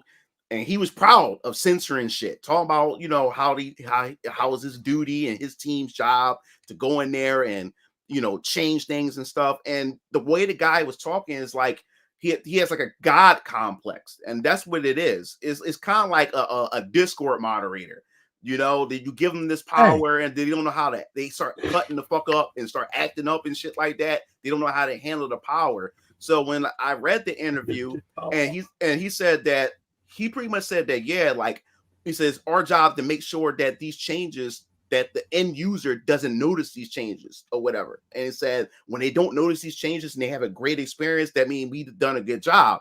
But you haven't done a good job because people are calling out these fucking changes, And then he said that him and his team feels good when people, give the game praise. When they give the game praise, it's like the end users are praising them. So these people got a God complex. That's what this is. They feel like they're the arbiters of of societal justice and everything like that. That this is a big responsibility, So they got this position and they just go on a war path, and that's what we're experiencing right now within the whole localization in the gaming industry right now. We have so many people who are Discord mods that's in these positions and in these departments just going crazy, and there's no one putting them in, keeping them in check, saying, hey, no, this is your job and that's it. But that's not going on. They gave them a job and then they just run rampant. They run wild with it. And that's what we're experiencing right now. Well, I think a lot of it has to do with everything in the scope of entertainment, whether it be video games, comic books, or movies. These people ain't making the shit to entertain the audience. They're doing it to impress themselves, their own colleagues. Thank you. Yep. Their own causes. Their own fucking echo chambers. Yep, and self-inserts. Oh God, as a writer, that pisses me off. People do that. It's so gross. It's even more sleazy because, like, these, at least with Japan, they're currently making these works right now, and these localizers are taking their work and saying, "I'm going to fuck with your shit right in front of your face." That shit is so disgusting to me. And what bothers me is that you have Bandai Namco. This I also covered this too. You have Bandai Namco and Sega okaying these localizers, saying that like with Bandai Namco, for instance, they was talking about when it came to Tekken. If you notice that the women in Tekken 8, a lot of them their boobs are a lot smaller, their asses are more flat. And they talked about in Bandai Namco that when they talk to the localizers and they go to them, they even ask the localizers, "Hey, is this appropriate? For your country or whatever like that, or should we change it?" And I did a whole video on it, and that's what's going on. So they go into these localizers, and then what happens? The localizer will say to them, "Oh yeah, no, you need to change this." They will go back and actually change it.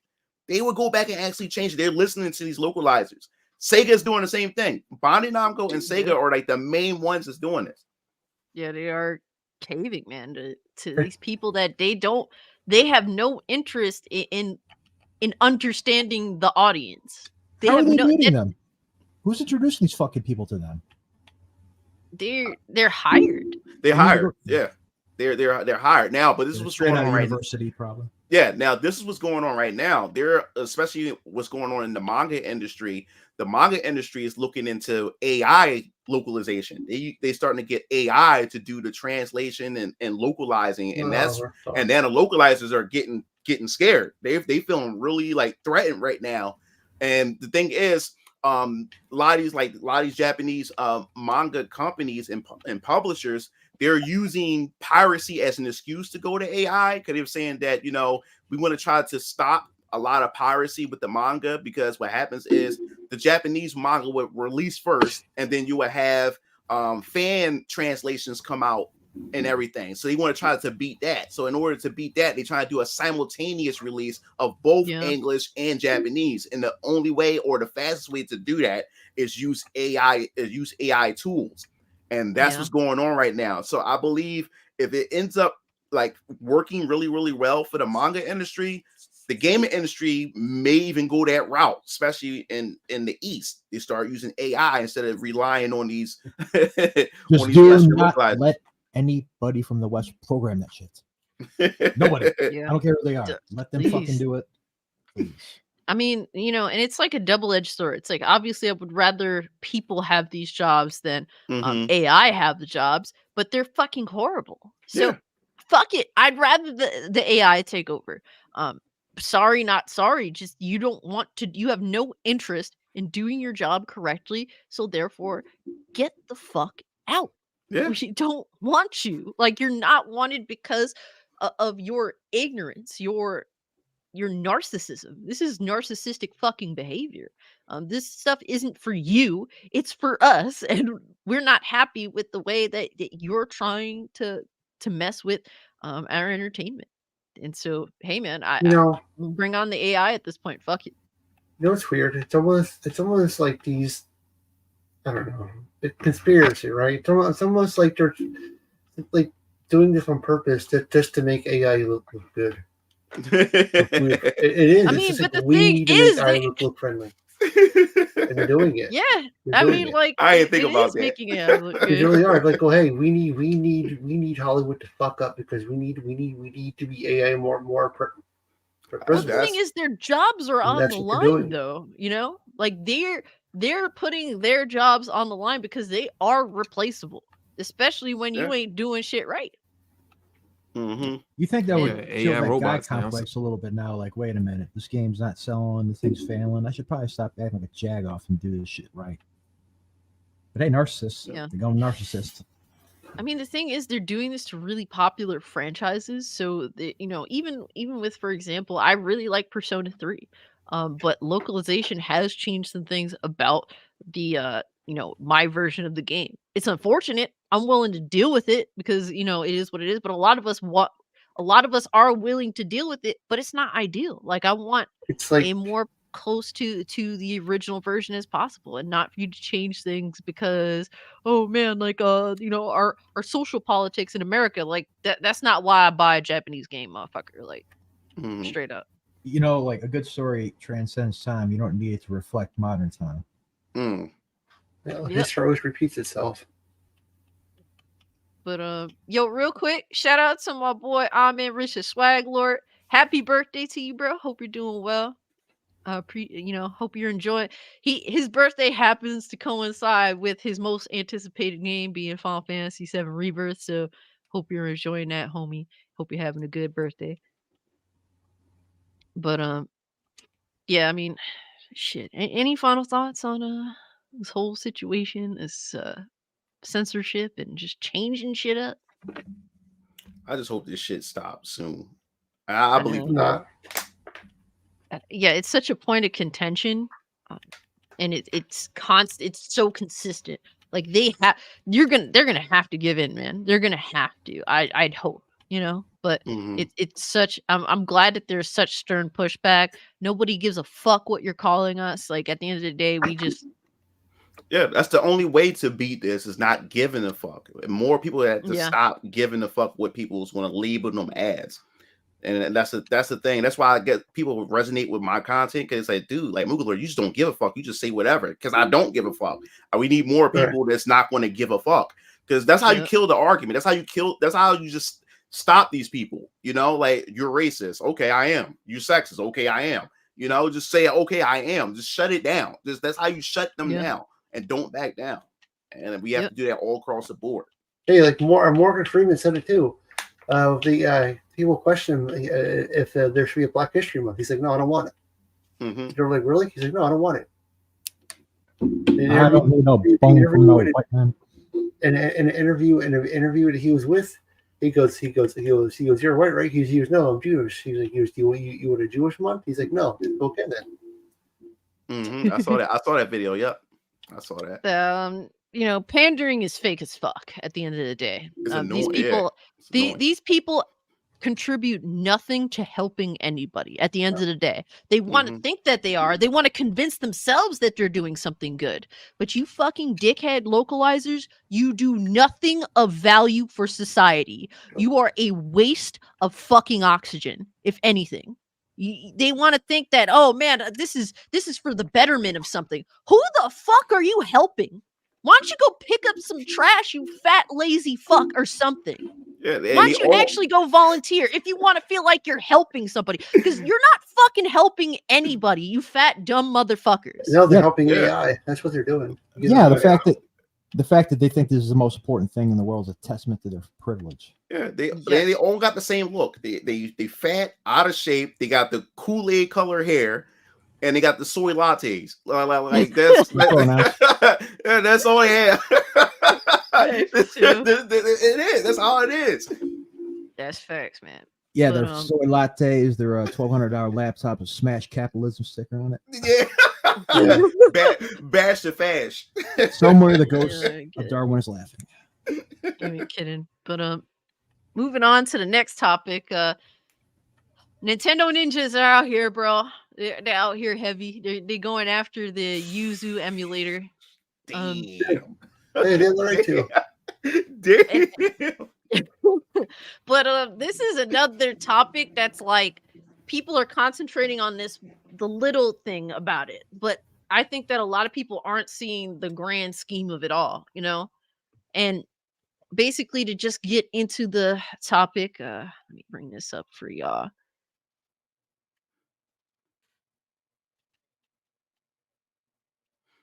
And so Nintendo is suing the creators of the popular Switch emulator YUZU, saying their tech illegally circumvents Nintendo software encryption and facilitates piracy, seeks damages for alleged violations and a shutdown of the emulator. So, I mean, the reality is that the YUZU emulator is a Switch emulator.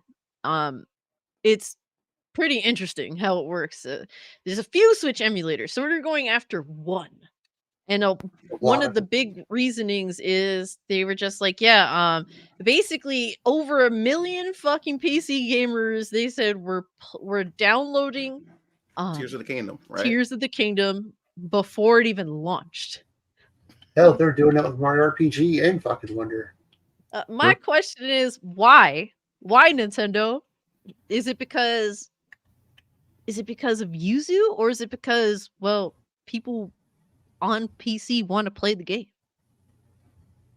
I mean, they got it everywhere. Yeah, everybody have their own reasons. And the irony is they're suing YUZU. Meanwhile, this basically Tears of the Kingdom on YUZU, prior to day one, it wasn't really playable. People weren't able to play it. It didn't work. Exactly. It didn't even work. So that reasoning is wild. And I remember Striker, I think let's not get into those details. But it's yeah, I had to pull back for a second. Hold up, man. Hold up. The bus is coming. Don't get underneath it. Aren't emulators legal though? Emulators are legal. The emulators themselves are legal.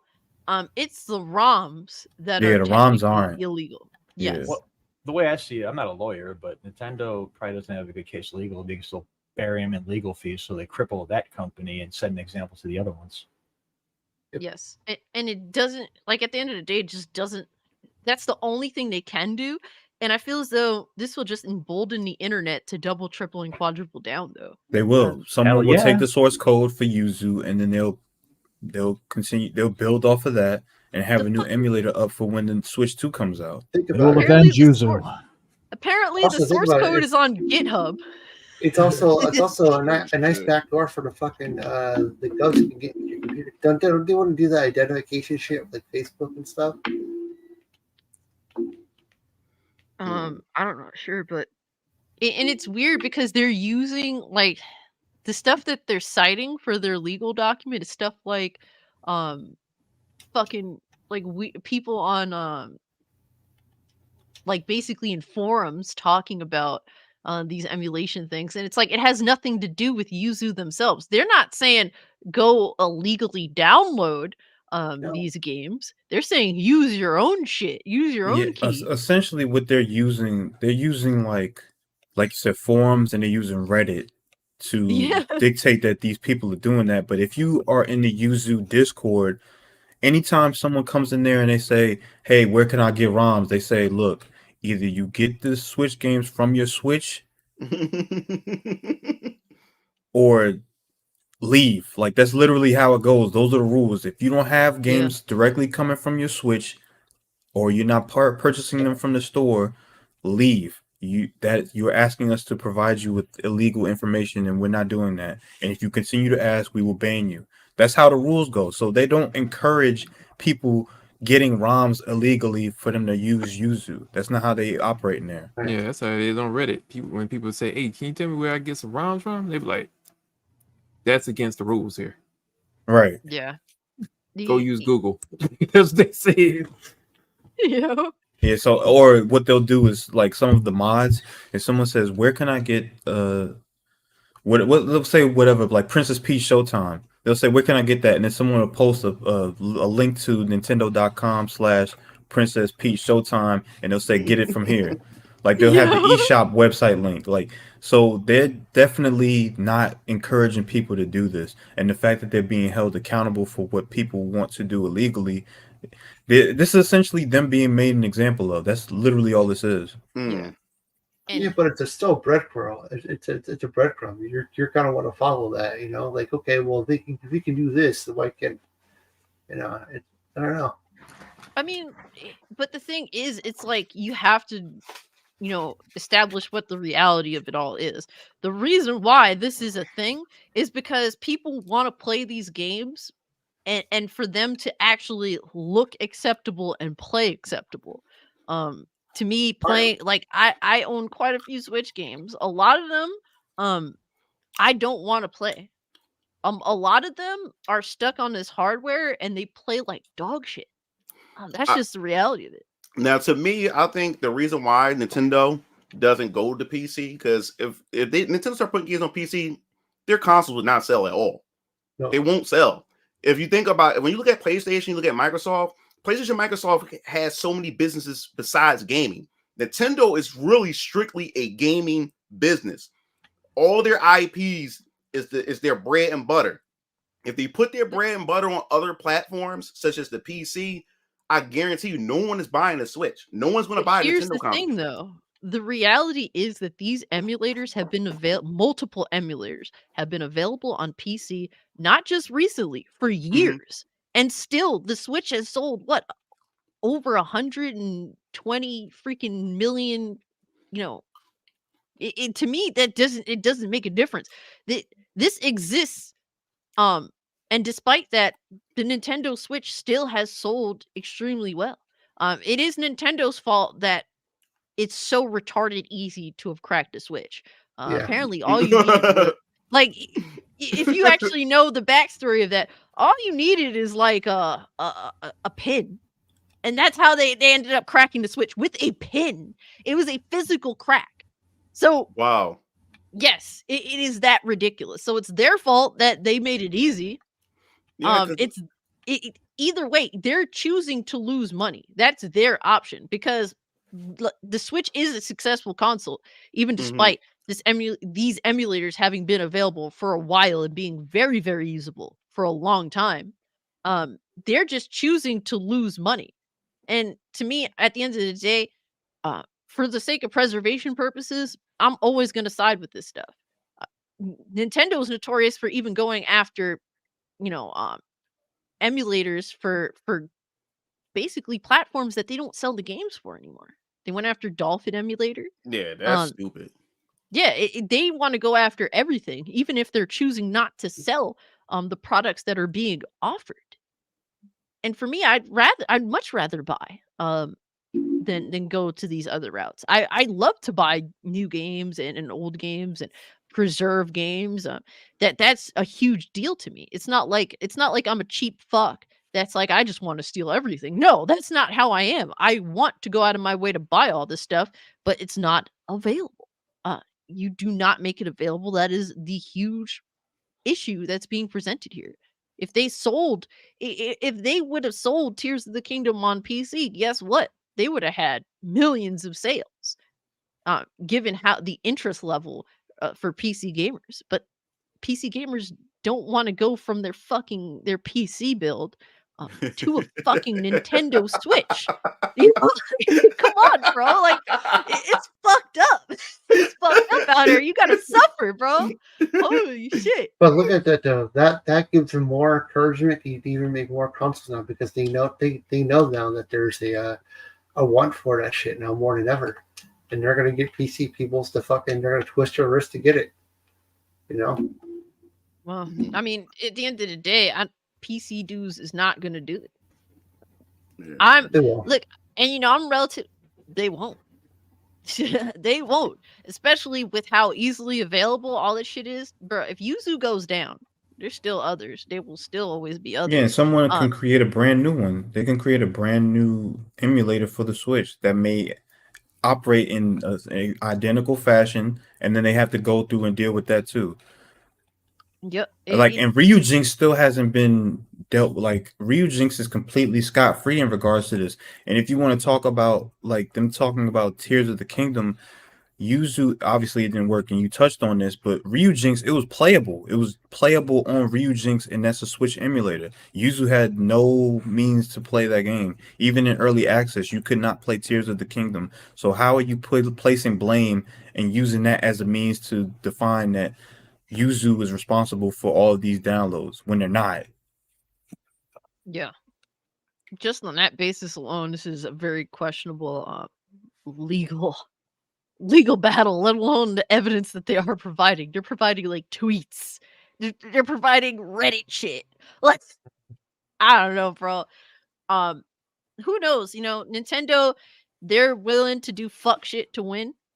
So it could very well be possible that they do win, and this is a big hit. If that happens, this is a big hit against game preservation.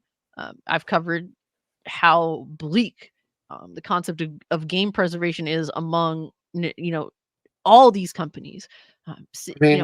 Games from 2005 and back, only like 13% of them are available for purchase in modern day. This is a problem. Yeah. Not to be all gloom and doom, but at some point, like the U.S. government has got to get involved. This could be their Trojan horse to get something going. Well, the thing is, the U.S. government is being used by Nintendo. Yeah. So, I mean, they are a big force to get involved. This can fan out to every fucking thing.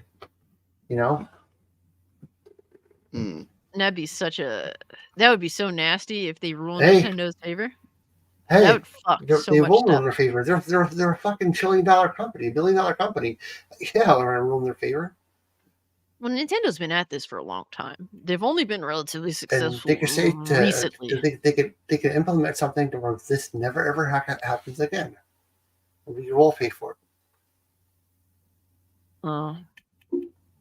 Shout out to iMan vs. Swag Lord. Thank you so much for the gift sub, bro. You totally didn't have to do that, by the way. Especially on your birthday, bro. But Dragoon Knight is now a channel member. Welcome aboard, Dragoon Knight. Yes, happy birthday to the homie. But my thing is, I don't understand how people defend Nintendo. They are a multi, billion-dollar corporation? All right. They're close to it, multi-billion, whichever. Billion. Got you. Has to be. Yeah, multi-billion. They're the richest. They're the richest company in Japan. Damn, really? Yeah. Holy shit. Yeah. Well, because Sony moved to the United States and California, and now Nintendo is pretty much the big dog in Japan. Nintendo is worth $65.29 billion USD. Damn. Yeah. Cha-ching. It was an who the fuck would think that the courts are gonna favor? Yeah, the plumber. that doesn't just gonna necessarily. go away. Yeah. I don't think that that's necessarily the case. It could happen. It could very well happen, but Wait, what did he say? he said Yeah, that, that's it, the the plumber. courts is going to rule in their favor just because it's a multi-billion-dollar. Oh Yeah, yeah, that doesn't mean anything. They own the courthouse. Billion dollar companies lose all the time. Yes, Yeah. that is true. Yeah. But as far as like people defending Nintendo, like as far as the piracy is concerned, like me being like a content creator and me coming out with a comic book pretty soon and me I create 3D hentai and stuff like that, piracy just gets on my fucking nerves when I see my shit on the internet, somebody pirating my shit, sharing it with everybody instead of supporting me and buying my stuff. And the things that I do think about too is when I do my comic, I'm doing a physical release, but there's a lot of people asking me, hey, will you do digital? I don't want to do digital right away because I know the moment somebody's going to buy my shit and then people's going to upload it on other sites for people to read, then you have no reason to buy my shit. So at the same time, I do, like, I wouldn't say feel sorry for Nintendo, but I do understand what piracy does because, I sell stuff and it irritates when I see my shit online or my fans would say, hey, somebody's sharing it on the forum or sharing it on the website. And I see everybody, oh, good, look at I could never, I didn't want to buy that. I wanted to, you don't want to buy my stuff, but yet you want it for free. like that's the shit that gets on my fucking nerves. But so I definitely know how that feels. So that's why I get conflicted when I see like this type of stuff because it irritates me seeing my shit. Your situation is definitely different from Nintendo. Nintendo knows that there is a desire for their games, and they refuse to provide the opportunity to buy. Mm-hmm. That is the biggest problem. That spans from porting their games over to PC or just making older games available for purchase any fucking where. That is the biggest problem with Nintendo. People want to buy. And obviously, there's always going to be people that steal anyway. But if you are the problem, that's the thing. Nintendo is the problem. Then they aren't going the way. Okay, okay, Oz. The Nintendo fanboy here. But the problem is it's not available to purchase. That's what I'm saying. That's the problem. That's why these people are resorting to stealing. Yeah, on their console. But the thing, so when it comes to the Switch games, that is one thing. But even so, why should someone have to buy a piece of shit console that plays the games at sub 30 FPS at fucking 500p when they could play the shit at fucking 2K at 60 plus FPS on their PC? Why should they resort to playing things at a barbaric, fucking disgusting performance level? Why should they? Barbaric. Why should they let you steal their stuff? But, bro, you're the kid of your fans. Hold on a second. If you buy it and you happen to take the game from your Switch and dump it onto your PC, it's not stealing. Oh, that's fair. No, that's fair. Yeah, but is everybody doing that though? But no, of course not. But the people that are being punished for what others are, anytime you have a situation where someone can be nefarious, they're going to be nefarious. But at the end of the day, there are people who genuinely support Nintendo and they put money in their pockets and they give them the money in terms of supporting their games. But if they want to play them in a better way, they have the opportunity to do that, and they're being unfairly treated in regards to this. Yeah, that's not right. If you own the shit, put it on where the fuck you want to put it on. You own that. That's yours then. But it's in your house, it's yours. But if you're doing other ways of getting shit, then no, you should pay for it. Hey, it is what it is. It sucks. They need a new system desperately bad, and it sucks. Well, here's the thing. Here's the thing. People are doing this, and Nintendo. What they should say is, "Oh, people want this over here. Well, let's at least try to meet them halfway. Put out a more powerful console or a handheld. Like, do that to where it's like, okay, like people can actually play this at not caveman level hardware. Okay, that to me, that's bro. I don't like to play on the Switch anymore. I like the Switch. I like the concept of I it. understand. But I have a Steam Deck, bro. The Steam Deck shits on the Switch. You can emulate Switch games on the Steam Deck at playing their games, which means you can get just Steam Deck is so powerful. You can make your Steam Deck essentially to explain it in Ozzknot terms. You can make your Steam Deck mimic Right. a Switch while also Mhm. Yeah. being itself at the same time. Oh yeah, So you you can. Great. and it'll play and look way better. Yeah, the funny thing is, I play my Switch more than I play my PS5 and my Xbox Series X and my PC because they have games that I can't get anywhere else. But I enjoy them. I get some of the best like gaming experiences I had in a long time on consoles. Nintendo just does it, you know, compared to what Sony been doing recently, and especially damn well with Xbox or whatever. Yeah, but, both sides suck. Yeah, yeah. Well, the thing is, like Nintendo has genuinely good games, which is why people want to play them. If they be older games from the past or new games, the problem is that motherfuckers don't want to deal with caveman hardware. It makes that demand even more. More. You know? Nintendo has a game plan, and they always have. They love to create that supply and demand. Oh yeah. That's what it is. They know that these people want these games, but the only way they can get them is through their hardware. So the demand gets bigger and bigger for their hardware. That's how they get their money. Yeah, they care more about their hardware more than anything. And if you, in order to get them hardwares up, you gotta get their game. You gotta get their games only on their platform. The thing. What is the reasoning for this? Like. I don't understand. Said it earlier, like Nintendo is a game company. Sony is an entertainment company. They get money from other avenues. Nintendo just get it from their games. But here's the thing: the hardware itself doesn't make them the money. That's not what makes them the money. It is the software. What's to stop Nintendo, for example, making their own launcher on PC, where they get all the revenue from buying the game, from people buying their games, and just running with it like that? Well, the they're thing getting is, all the revenue of us. They're getting all the hold on. They're getting all of the revenue from the software anyway by having their own launcher. What's the problem with that? The problem is you don't need the hardware then. Basically they don't make money on the hardware. But this is the thing. That's the thing that people kept talking about with Xbox. Exactly. Yeah, the Switch is killing it because like the argument with Xbox was, what's the point of getting the Xbox if Microsoft keep putting shit on PC? But here's the thing with Xbox. Here's the problem with Xbox. People were asking what the fuck was the point of getting an Xbox before they even put their games on PC. Like that was a question from the very get-go of the Xbox One generation. What the fuck is the point of getting an Xbox? And then they decided to put the games on PC because people were like, what the fuck is the point of getting an Xbox? Like, to me, that isn't the main issue with Xbox that people keep bringing up. Oh, well, they put their games on PC, so that's why people aren't buying Xboxes anymore. People wasn't buying Xboxes anymore because Microsoft ran Xbox like dog shit for a long fucking time. It's not just them. The sole reason isn't them putting games on PC. People were just not. If you don't make the games available on PC, people just won't buy Xbox.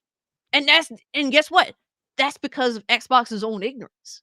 I feel like they're trying to come back from that, but bro, they still keep fucking up at the end of the day. Just like before, they are not 360 generation. And that's their biggest problem. They aren't the dude, bro, Xbox console that they were 360 generation, and it's fucking killing them. It is killing them, and they have to eat that L. That, to me, Xbox was a problem before games came to PC. Way the fuck. Let me put it this way: putting the games on the PC just sealed the deal. Before that, they didn't have the exclusives. If you don't have the exclusives, then no one's going to buy the hardware. And then now all of a sudden you're saying, hey, now you can get it on PC. I'm damn sure not going to get the hardware now. So in Nintendo's case, what is the problem with not buying the hardware though? They don't make money on the hardware. Matter of fact, they lose money on the hardware. When Xbox One launched, didn't Phil Spencer say they were losing like over $100 per console? That's fucking crazy. Yeah. I think that's when Nintendo knows that line. It was like, look, we know what the hardware pricing is and how much we can lose versus gain, and that's why they're doing their hardware like that. Yeah, I know they're not competing anymore. They're not competing. They just want to coexist. I think this gives them more. After seeing what the two other developers, Sony and Microsoft's doing, they're no rush. There's like, why? They're not willing to take the risks that we're willing to take. So why should Nintendo already said they got money. They don't really care. They don't mind taking risks. That's what they always done. All these systems just always back been a and crack risk. their knuckles and go, "What's the rush? What's the rush?" They definitely balance their risk though. Yeah, they do. Like with Clean it Nintendo out. Switch, The Virtual Boy, purposely... that was a flop, but hey, it was a risk they willing to take. Shit, they don't take risks like that no more. No, they don't. Virtual. That's like an insane. Like back then, all these companies were taking risks because there was no roadmap back then. They were just free balling back then. So like them taking risks back then was just them just trying shit. And plus, the market wasn't as big as it was, as compared to what today is. They also trying to push the fact that they want gaming to be on the go now, since their whole economy is mainly on the go. Yeah. They don't really want to put you just sitting at home anymore, because everybody's on the go. More or less people are at home now playing their game. And right now, even with the new president with Sony, he's talking about starting to push more of the exclusives on PC, like day and date and stuff like that. And I was talking to my brothers, and my brother's like, yo, if Sony's going to start doing that too with their exclusives, because Microsoft's already doing it, I'm not going to buy the next PlayStation. I'm out to stick with my PC. And if Nintendo, and that's the thing. If Nintendo go start putting shit on PC, I'm not buying a Nintendo console. I'm gonna just stick to PC, because now PlayStation is trying to do it. Microsoft's already doing it. If Nintendo does it, there's no sense of me getting the console. But Mugen, my question is, what's to stop you from saying, well, I'll just buy the games, take the key, download YUZU, and going about it that? What's to stop you? It's already there. My question is, if that was definitive, oh well, if their games are on PC, no one's gonna buy the Switch, then why is the Switch so successful? Yeah. Not all games. The Switch is successful because it has the games. It has the games. Everybody's buying the console for those games. That's why it's nostalgia too. But that's not true though. People are going to be PC to play their games. They've been doing that for years. So my question is, why is the Switch so successful? I think because of the games. I think it's also because it's a simple system. Like anybody can pick up a Switch and play it. It's just like you can't pick up a computer and play it. You can play the games on PC. But everybody's not a PC player. Everybody's not PC. Not everybody got a big rig PC. But here's the thing. And I understand that. But your argument is, if they put their games on PC, then nobody would buy a Switch. And my question is, then why is the Switch successful now? Because you can play the games on Switch. Sometimes you can get the games weeks earlier than when they actually launch. If you ask somebody what's YUZU, a lot of people don't know what YUZU is. But if you make it official, and say, hey, now we have it on PC, now people's aware of that. And people would just get it on PC. No one knows what YUZU is. No one does. No one knows what YUZU is. Too. I just found out what YUZU is. I took when this article came out. I'm not an emulator guy. I don't do emulators, so I'm just finding out about the whole YUZU thing. I don't know what YUZU is. My brothers don't know what YUZU is because we don't do emulators and stuff. So a lot of people don't know what emulators is. But if you go public and say now Nintendo games are on PC, more people are aware of it, and more people will buy on PC after that. Right. No one knows what YUZU is. I didn't even know what it is to this article. Like if they made a Nintendo app and say, "Hey, here's a service where you have to pay it," and it's a service. Yeah. And guess what? People would fucking pay for it. They will flood that.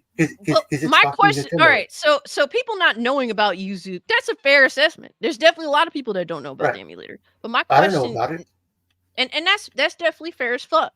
But my question is, what is the big deal with doing what you're saying? Nintendo is not, when a console manufacturer is not looking to make a profit specifically off of the hardware. Their goal is to put the hardware out there to make money on the software. If you make the software available in more places on your own launcher, for example, in which you make all of the profit, what is the problem? Okay, I why see. is that bad? Yeah. I mean, kind of get it honestly, now. Nintendo's been kind of winning on both. They've been winning on the software of their exclusive, and they've been also winning on their hardware. Yeah, they got everything gridlocked. They want to keep everything with their hardware and their software. Ecosystem. Yeah, and they Nintendo has want to always keep it there. been on some weird shit when it comes to their greed. I don't know if y'all remember the Power Glove from back in the day. That was a big Power waste glove of fucking and money. all Yeah, kinds that of suit. yeah. I remember yeah, all the But that. it's headset sold. where you could speak in the microphone. You're playing like Afterburner and shit. Yeah. Hey, fuck. Hey, I remember fucking Rob the Robot. We Oh, shit. God. Oh yeah, I remember that. So what you guys are saying, essentially, to break it down to its most basic form, is that it's not about money, it's about power. They don't. The thing is, like, they don't. This thing is, they're happy. They're happy with having it on their console. They're happy with it. If they really wanted to if they really wanted to allow it on PC, it would have did it a long time ago. But they're perfectly happy and content with having it just on their hardware. Yeah. They're content with it, and they want to keep it that way.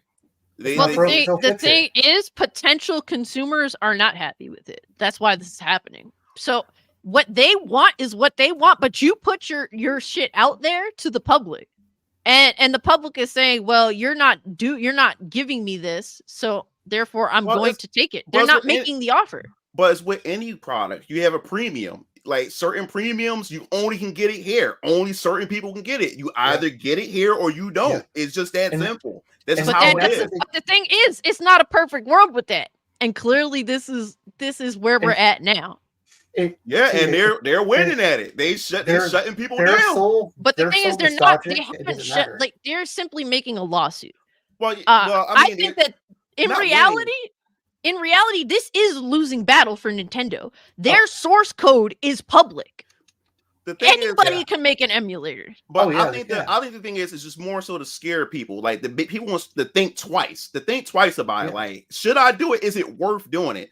Like, just like that couple who owes Nintendo millions of dollars and they got to pay it for the rest of their life.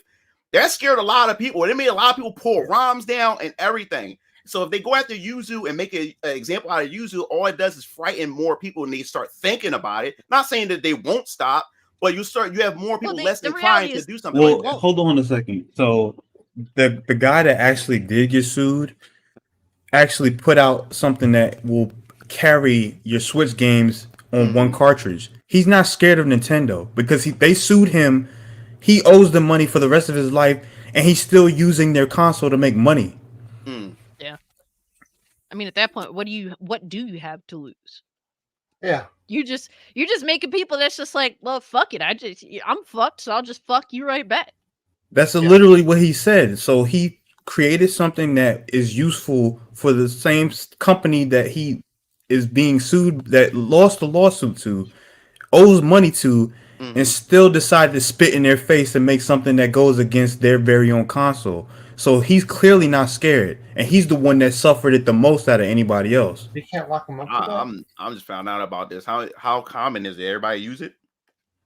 It's not out yet, so everybody knows that there's a prototype out, and then he created a cartridge, one cartridge that can carry all of your Switch games on it. And there was articles about it all over the place, so everyone knows that it exists, and nothing has been said about it in a negative light yet. It's just been neutral. Well, and you know what? I'm pretty sure that they can bribe him with something to not to do that. You want to wait and see? Well, here's the thing. Now a lot more people know what YUZU is because of Nintendo. Yeah, and now, Mugen, you know what YUZU is. Ozzknot, you know what YUZU is. Yeah. Prior to this, y'all didn't know. Now Nintendo's drawing unwanted attention to these options out here. That is true. That Same thing like with the Dolphin emulator when they were trying to put it on Steam, make it official. See, now I knew what that one was. I knew what Dolphin. Yeah, and the only reason why that was an issue was because it had the BIOS was included with the emulator, which is illegal. So that's why it's an issue.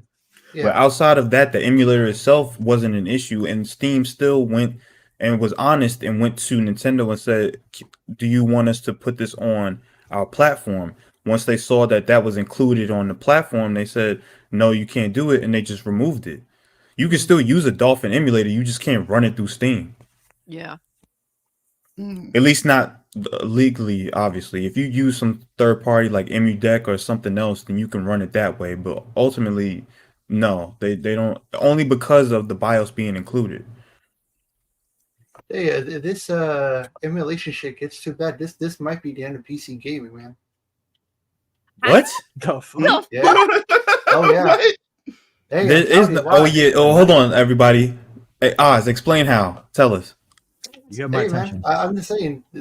No, you're just saying nothing. Tell us Expand. exactly what you're talking about. Expand, If the sir. powers that be get tired of this shit, they're like, "Oh, no, stop it. We're not doing it anymore." But how does that affect How? PC gaming as a whole? So, they're just not going to let you do it. Why? Yeah, but that's one subsection of what PC gaming is. Like emulators is something it's not necessarily frowned upon. Everyone knows what it is, but most people don't necessarily indulge in it. So how would They that get tired affect of people that use GOG or Steam or Epic Game Store? That wouldn't affect PC gaming. It would just affect emulation and ROMs. Yeah, it would, but it's the fucking retard that's fucking running shit. Some people just have, you know, It's a shit. I mean, I think you just short circuited just now. I don't Morality think you and know what you're everything. talking about. I'm telling you, wait, man. If they don't like that Wait, shit, you guys are keep doing you? it. Do you think that there's someone that has the power to just switch off the internet, sir, Yes. at any time? Oh Yep. yeah. Call an You, EMP. you think that people won't figure out ways to like people, bruh? There have been rule breakers since the dawn of fucking time. Oh hell yeah, there is. I don't think people. I don't think people realize just how willing people are to go against the grain, especially in the PC landscape. This is not going to stop emulators from existing. Nintendo not. is fighting a losing battle. Like I Yeah. said, I don't know how it's going to play out in the course, but I think that their argument is fucking retarded. Mhm. And like I said, like when it comes to people and the quote unquote the resistance type of motherfuckers, they don't care. They're more emboldened by this. There are people that just want to watch these companies burn, and I indulge in it for the sake of the preservation of the medium. I Right. completely support it. To me, that's more important than anything else. This is history. Mhm. And the fact that if the industry was at least trying to preserve this, I would be way more like lenient, but they have zero interest in preserving any No, they of don't. this history. They don't give a fuck. If anything, they want to bury it. They want to control it, and they want to keep you wanting. I think that they just want to put it all on streaming on some sort of streaming service or a whatever. Like to me, Nintendo putting their classic games on a subscription service, I wipe my ass with them for that. You won't let me buy it. Well, go fuck yourself. That's what I think that they do want to do, and not for nothing. And people are just like, oh man, well, preservation. This is not like the biggest deal of preservation. Just go out and buy physical media. Yeah, you try buying some of these fucking $200, $300 games, and Right. and if ROMs weren't a good way to preserve media, then why didn't Nintendo download a fucking ROM and sell it to their players to begin with? Oh, they do it all the time because it's They theirs. do have emulators now. If Because it's theirs. ROMs weren't a valid way to preserve media, then why did Nintendo indulge in it themselves? Is my question. Because it's theirs. Look it up. Look it up. They I know they downloaded did. a ROM. They downloaded a ROM and Yeah. sold it to their gamers. They That's what did. Nintendo did. So Okay, when they so- put out the NES Mini and they put out the SNES Mini, and you Oh, look on there, those were ROMs that were being played on those consoles. So they were using the same thing that they sued them for, and I'm not mad at it because it's their but- games, No. but they It's their indulged in the same thing. Yeah, so they they can't sit here and act like this isn't a fucking way of preservation. It is. You indulged in it yourself, motherfucker. Like, period. Yeah, but Thank it's you for different. It's theirs. Thank you for proving our point, Nintendo. You fucking dickheads. But it's theirs though. That's different. it's still the same thing. It They own goes to that. prove. I agree, and I'm not against them doing that, but they are proving that this is one of the, if not the best form of game preservation. They did it because it cut the cost for them to do it themselves. That's all they did. They did the job for them. You work for could Nintendo, just- don't you, Ozzknot? They did, yeah, No, they did You're the job working for them. them. Yeah, they did the job for them. They didn't Yeah. get a team or anything. Nah, Y'all did you it for them for free. Free labor. That's all that's about. Yeah. Yep. But any final thoughts on this lawsuit? No, I think we beat it to death. Yeah. This was an interesting debate here. Oh yeah. Nah. All right, so I guess we're moving on to the final topic at hand. And that is PlayStation down bad. PlayStation down bad. And look, man, I came from PlayStation. Like, I started out console gaming with PlayStation, and last generation I was primarily a PlayStation 4 gamer. That was my go-to system. TJ and Oz remember, and Striker remember the days being on in PSN chat. Oh yeah. Sometimes keeping that same chat going for days, at a time. Like, we would be on that bitch just about every fucking day. Yeah, Or my sleep brothers that are like shit that. My brothers are still like that, even with their PS5s. Just keep that chat open, talking to their homies all fucking I day. missed that. All Yeah, fucking I day. miss it too, admittedly. But like, we've, a lot of us have been voicing our general displeasure with the PS5 generation. Phew. It's the worst. Yeah, and there's been a lot of pushback on that. It's been a lot of debate because PlayStation is the console leader. They, in regards to this current gen, Mhm. when you stack it up against Xbox, that's just the reality of it. So Mhm. a lot of people think, well, just because they're the console leader, everything is all well and good. Well, apparently not. Like it's like, and the thing is, I be harping on this shit because I gotten so much pushback, so much hate for fucking constantly saying, like, bruh, there's some issues here. Can y'all stop being fanboys and just look at the issues, please? Like, can y'all at least notice the reality of the situation? But apparently I'm the bad person for that. Just because, well, everything's cool because PlayStation they sell consoles. Their PS5 is outpacing PS4 generation, so therefore everything is great, right? Well, no, apparently not. And look, man, I'm not here to talk about layoffs. Matter of fact, I'm sorry, I just don't give a fuck if you got laid off. No one cared when I got laid off back last year, and I don't expect them to. It is what it is. So I'm not going to sit here and pretend that I care about layoffs. But these layoffs are indeed a response to the fact that PlayStation's having a hard time hitting their numbers, or at least the numbers that they were expecting. And they did, in fact, lay off 8% of their workforce, and that has led to a studio closure, being Sony London. So they've been closed indefinitely.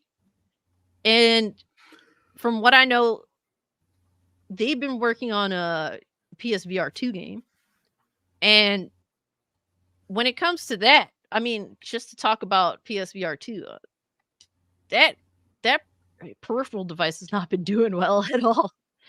And the fact that they're laying off the studio that is supposed to be making content, I mean, the reason why I think PSVR 2 isn't doing so well is because, well, they didn't make it available on the PC for more people to have the opportunity to play this niche piece of hardware. And PC seems to be way more interested in VR than PlayStation gamers are. And just the reality that the VR is more expensive than the console itself, which, I mean, to be fair, I think that for the price of what you're getting, I think is decent in comparison to other VR headsets that are about like the same in comparison to what they're capable of. I think that PlayStation VR 2 is one of the cheaper ones out there, but it is in fact more expensive than the console itself. And then the reality that you need to have, content for this hardware. Yeah, exactly. And so them laying off London studios, just closing that entirely, that's not good for the VR. And I think they're thinking that putting VR2 on PC is going to save it. I don't think that's necessarily the case. That MetaQuest 3 definitely has the headspace of a lot of PC gamers. I think they're just kind of late to the ball game with that. The Apple one or The MetaQuest 3. No, MetaQuest 3. I got that. Yeah, how you liking it? I ain't opened it yet. I got MetaQuest 2 and 3, and I got Rift as well. I love the 2. I enjoyed the 2. I just bought the 3, just haven't had time to play it. But the MetaQuest in general it's an awesome headset, and it's affordable too. And you're able to link it to your PC as well, or you can use it as a standalone headset as a console because it has its own shop where you can buy games and just play it without the PC. But if you get the link cable's expensive. It's like $80 for the link cable to link it to your PC, but then you have access to all the VR Steam games and everything. And the world is just, the sky's the limit. Like Half-Life Alyx, I have played that on the MetaQuest 2 when I linked it to my PC. And my God, that experience, that VR experience is fucking phenomenal. And how much is the MetaQuest 3? The MetaQuest 3 only paid what, $400? I think it's like $4. Bad at all. Yeah, no, it's not. No, it's not bad. Not And bad. like I said, it's standalone. You don't need to connect it to your PC. It has its own store. You pop it on your head. You go in there. You can buy games and start installing them into your headset and play. But if you want that additional experience, just get the link cable. Like I said, the link cable is expensive. It's like $80. But you get the link cable connected to your PC, and now you have access to Steam games, VR games, I don't mind that and Game Passes for it. They have Game Pass for MetaQuest. I forgot you can play it. It's Game Pass for it as well. So you have a whole lot more options. But the fact that Sony, for some reason, when they announced it, because I was going to get the PSVR too, but when I seen that fucking price, like, yo, this shit costs more than the PS5, and then you're telling me that I can't connect it to a fucking PC. And then the PSVR 2 headset at the time was the most powerful headset for that range, for that price range. So I was like, and then you can't connect it to your PC. I said, that's fucking stupid. I'm not buying this shit. They dropped the price now, though. Yeah. I heard, But and the thing is, it's like there hasn't been like noteworthy VR releases. And another thing too that made me say, I don't know about this VR headset, because I've been interested in getting into VR, but I'm reluctant because I don't know how I feel playing it. And you gotta give it a try. Get a meta. It's like I said, it's affordable. The thing is, I don't know if it's gonna, because I have general sensitivity to light, particularly like white light. That's what gives me massive migraines. So I've been kind of scared to get one because of that. So that's been the one thing that's been holding me back from giving it a try. The fact that it is pretty expensive, and I was looking at the price of these VR games on the VR2. I don't know how the prices are on PC. I haven't really looked into VR that far because the reality is in my PC area here, I don't have enough room for VR. So like my option would be to go to my other setup, my console setup, and play PSVR 2. But I was looking at these games and they're like fucking $60. Some of them. That shit's fucking insane for the premier games.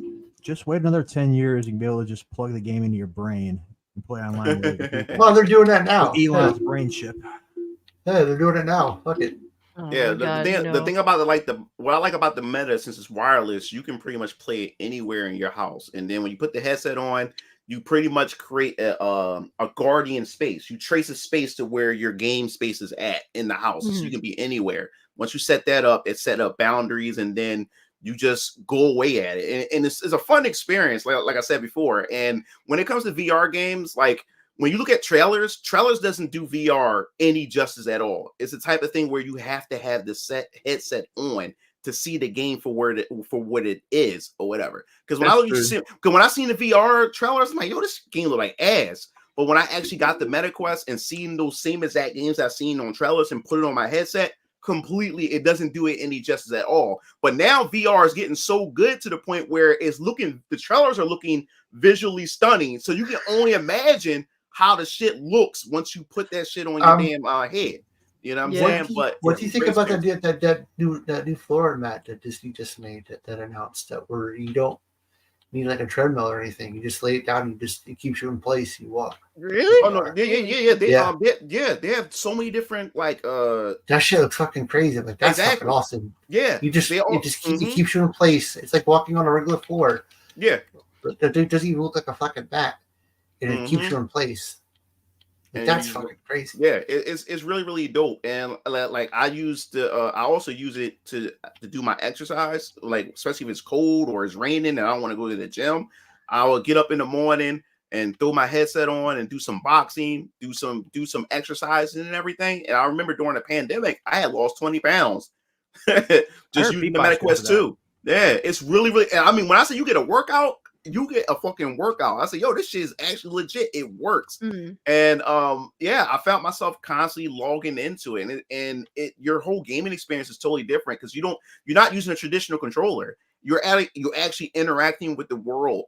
And it's like you have to relearn gaming all over again because now you're able to do things in the game that you normally couldn't do with a traditional controller in your hand. And I'm telling you, it's a hell of an experience. And I thought I was going to get headaches and migraines or like that, and I hardly ever experience. Every once in a while, it depends on the game. It's not every game, but some games where some developers are not good at utilizing the lens and the cameras that's inside the headset, where some games will give you that headache. But it's very seldom that I ever experience it. And they always advise you drink some water before you throw the headset on. You have some, you go drink some water, throw the headset on, and you're good to go. But you definitely give it a try. It's going to catch. I believe it's going to catch on or whatever. But it shouldn't be used as the main thing for gaming. It should be a complement to gaming. They shouldn't force it to be a main gaming tool. You know. Yeah, I get you. My question is, out of curiosity, no, my bad, Dante, go ahead. No, I was going to make a quick comment. You think by 2024 we'd be a little more advanced to virtual reality, at least at like Tron type levels? I think we still have some time. Let me put it this way: when it comes to VR, I thought I was going to be an old man in my 60s by the time we actually get VR. No, VR is here. VR is here. I was suspecting to be an old ass fucking man to experience what I'm experiencing now. It's here. And I think the technology is going to get even better when more people adopt it. I think the problem with VR is we don't have a lot of like those AAA games. Like, can you imagine more people would get VR if we had Halo for it? Or if we had like, Killzone and things like that. We had more of those type of like AAA games. That would bring more people over to the VR space. Right now, we just have a lot of indie developers creating games, but we don't have we don't have Capcom and them doing a bunch of games, for the VR. They got games like Resident Evil on VR. I know we don't have a lot of them though. I think if we had more of them, more AAA games or games that we normally would play on consoles, if they did I would say like a day and date. Let's just say that they just released a game for the console and then months later release a VR version. I think more people would willingly try to play the VR opposed to people just trying to try indie games. I think we need more AAA developers in that space, and I think more people will adopt it. Think about it. You have one already. That's fucking. I mean, Disney's already making their own fucking metaverse. Think about that. You put a headset on that shit and you're walking around in that. Because nobody want to go to the fucking Disney World anymore. Don't. That's why. Well, guess what? And it's smart and it's intelligent. If you think about it, they're gonna bring that shit to you and they're gonna make you pay for it. Yeah, and what makes VR so cool too is that even the most simplest games now also all of a sudden become fun games, like a scuba diving game. Now, playing a scuba diving game on a console, I ain't playing that shit. I ain't wasting my time with that. But if you put it in the VR headset, I'm actually in that fucking water now, and then you have friends you can play it with, and now you're under the water. It looks so realistic. It makes even simple shit a fun experience. So that's why I said it's potential there. It's potential there. It definitely is. Because my assistant manager, he bought the VR2 headset. He plays Resident Evil 7 on it. And the way he was telling me how that game played versus just playing it, he said, it's cool, you walk around with a third person, but when you actually become that person, it's totally different. It's a whole new different game, and the mechanics work different. Like, you might in third person, you had that one little stab motion or a little combo.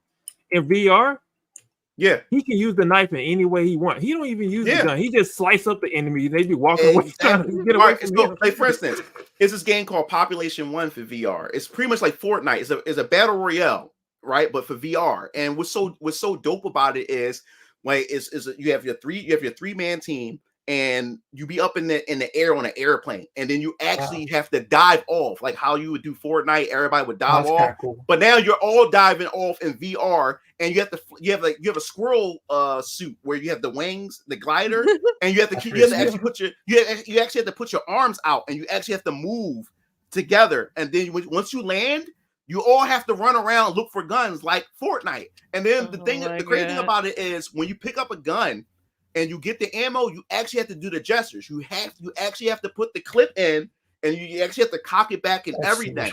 I keep forgetting because I'll be firing my gun, and then once I run out, I expect my character to reload on his own. No, I actually have to unload the chamber and put a new clip in and actually cock it back again. And I keep forgetting that and keep getting killed.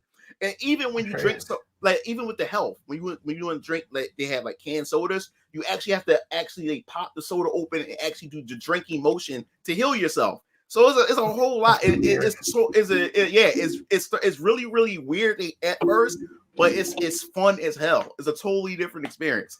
What do you think Pornhub's going to pick up on that?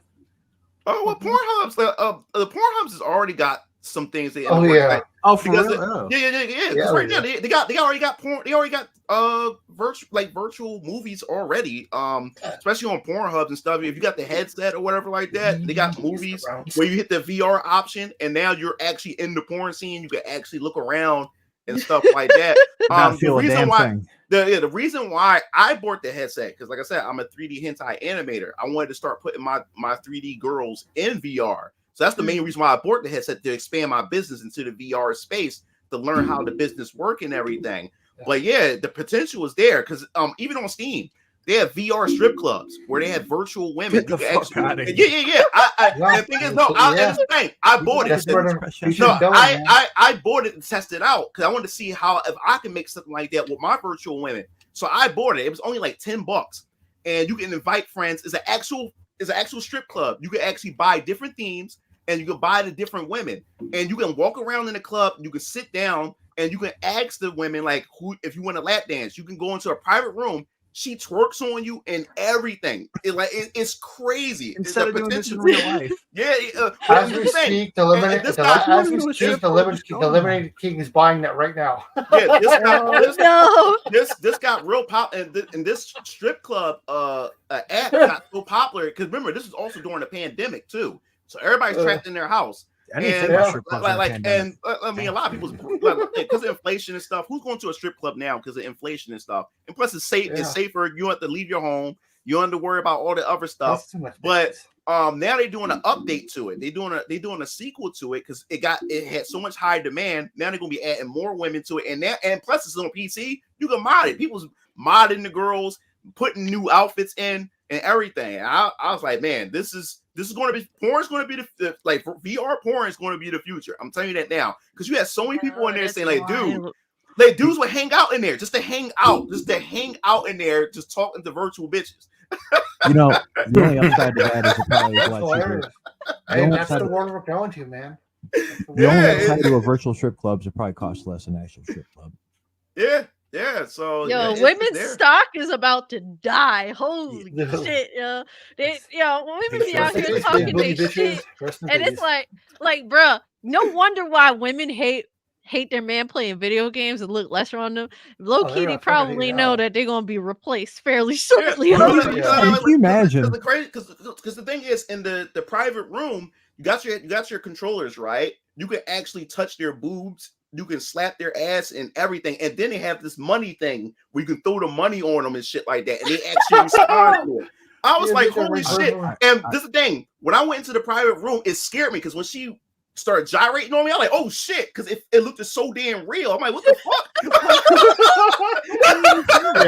Yeah, That's so damn real. Lemonade is buying that as we speak. Sure, yo. Lemonade about to say, yo, fuck this, yo, Yep. yo, I'm they taking need Lemonade to to put see the it. They VR2 done with on that shit. console game. He like, all right, straight PC. Yeah, I'll do a Lemonade. I'll take you to Yes. Circle. I'll buy you a dance dog. Don't buy me Yeah, some so shit. that's why Sony fucked up with not having you, because like I said, that was a Steam release, and since Sony doesn't have any PC compatibility, they missed out on shit like that. That headset can be utilized for so many different things if they had it out the gate for PC compatibility. So they fucked up on that. What made you? Because you have the MetaQuest 2. What made you say fuck it? I'll buy the MetaQuest 3. Like, was there anything in particular? Because with the MetaQuest 3, they added more functionality. Because this is what they did. You have two different versions of the Meta series. You have the MetaQuest, you have the Meta Pro, and then you have the MetaQuest. See, the MetaQuest Pro is the much more expensive headset that costs like $1,200 and stuff. It has more functionality. You know, frame rates are even more ridiculous and better visuals, and developers have more, you know, room to play with when they're creating these games and stuff. The Quest version is more like the poor man's version, meaning that it won't have all the features as the expensive one, but it's an entryway. Now the Quest 3 now has the features of what the Pro has, because the new Pro is about to come out that's going to have even better features. So now with the MetaQuest 3, now you have augmented reality, something that's similar with the Apple is doing with the augmented reality. Now with the MetaQuest 3, you can actually put up different monitors like in your space or whatever like that, and then you can actually type and you can look around your room and you can pull up different screens and everything like that. And now with the augmented reality, they also have video games where you have aliens coming through your bedroom and you had to hide and shoot them and stuff like that. So yeah, so shit face forgetting to turn on off and wake up and like a fucking alien looking at you. I'm losing my shit, bro.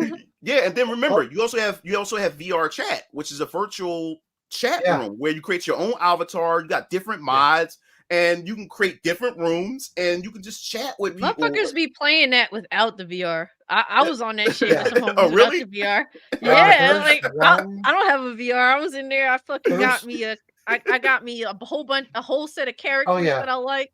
I was like, I downloaded Kid Trunks and started talking like Kid Trunks and trolling people in the fucking in the VR chat.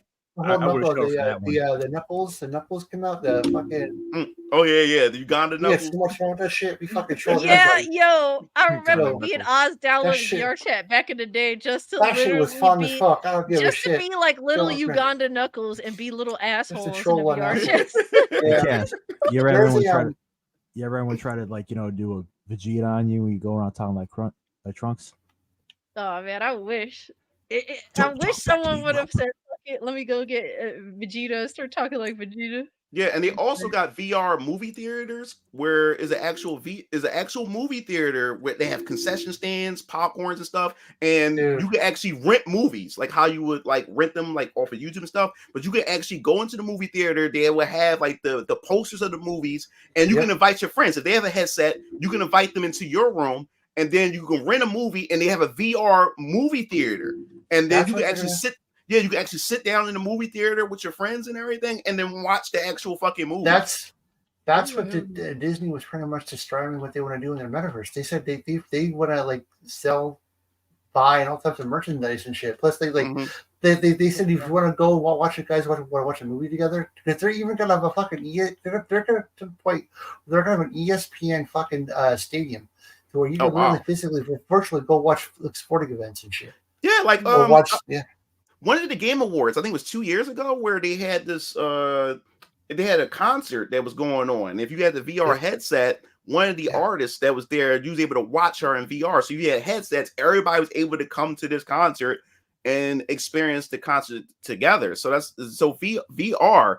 That's going to be the next biggest thing. Not right now. It's still in the infant stages, but we're going to get there really, really soon. So I really love it. And Sony really dropped the ball when they made that announcement, because I was going to get that headset. When they said it's not compatible with PC, then they said even the PSVR 1 games didn't have no compatibility. I'm like, oh shit, I ain't getting this bullshit.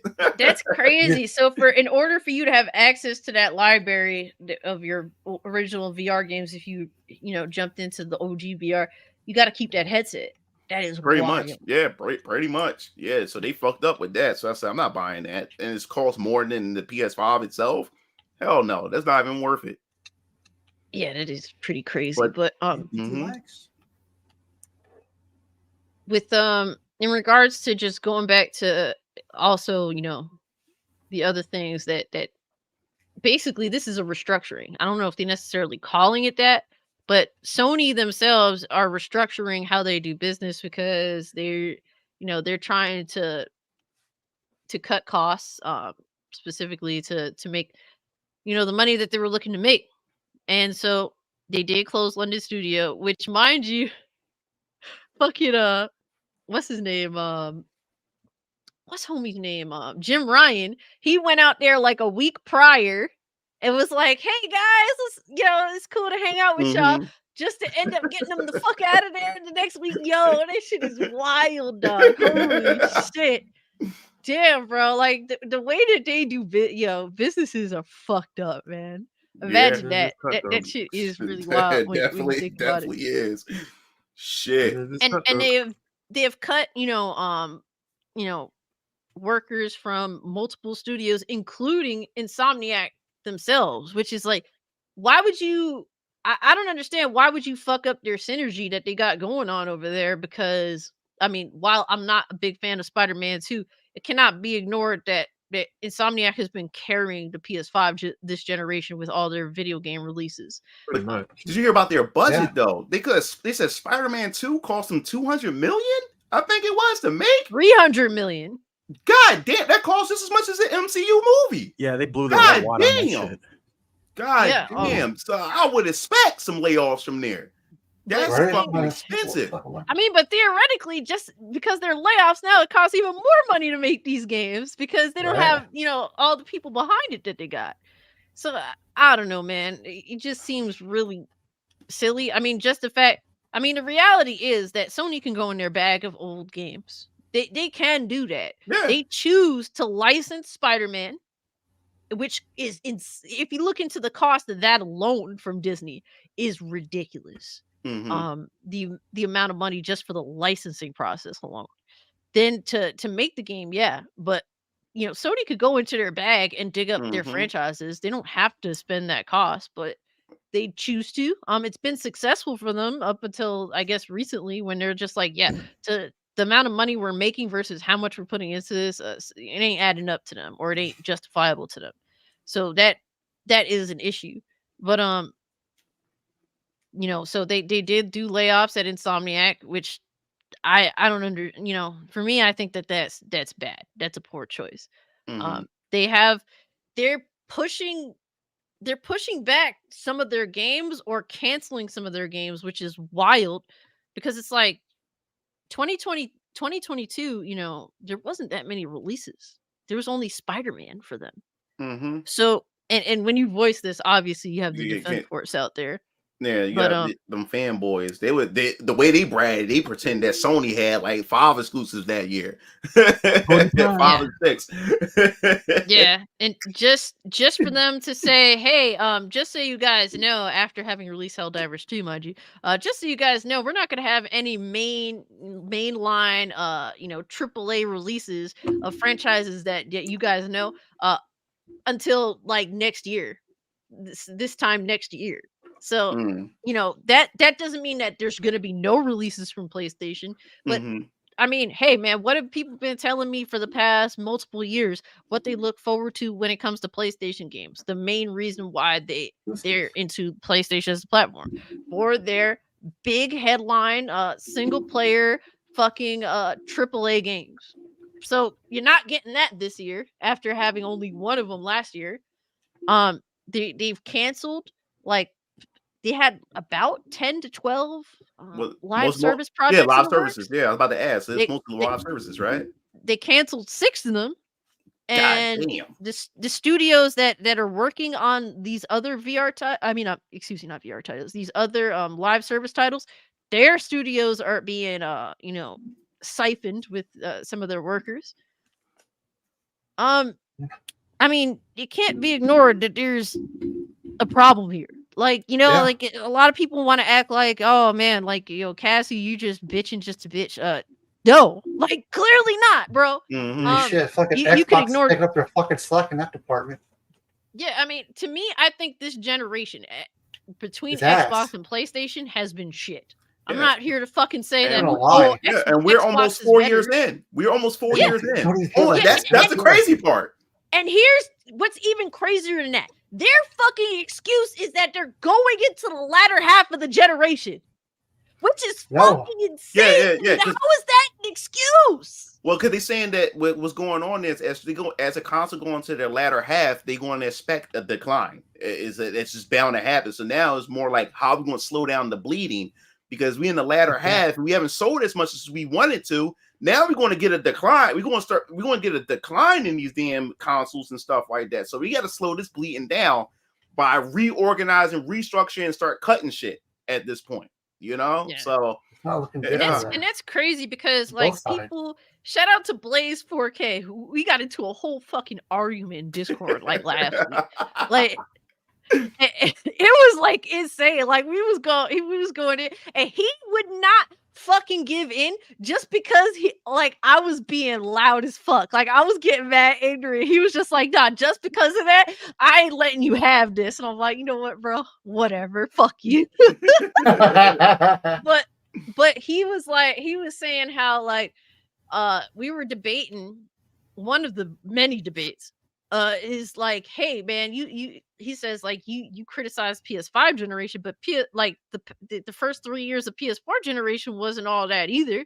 And we at this point we was trading semantics, but it's like if PS5 generation is better than PS4 generation in regards to comparing their first 3 to 4 years, and if you say that the PS4 generation, like, they didn't really start ramping up until that 4-year mark, what does that say about the PS5 generation? Like, people think it's been relatively mediocre, and now you're saying, hey, don't get your expectations too high there, buddy boys. That's fucking concerning, because the PS4 generation, you can't deny that shit definitely did ramp up way heavy, like the latter part of that generation. It was exciting. Yeah. And what PlayStation is relatively known for with the PS3 and the PS4 generation is that strength of that fucking second half. PS3 needed it desperately, and they came to play after fucking up early PS3 generation. So like, this is unprecedented, at least in recently with PlayStation, to now have to be like, well, you know, the expectations are now low.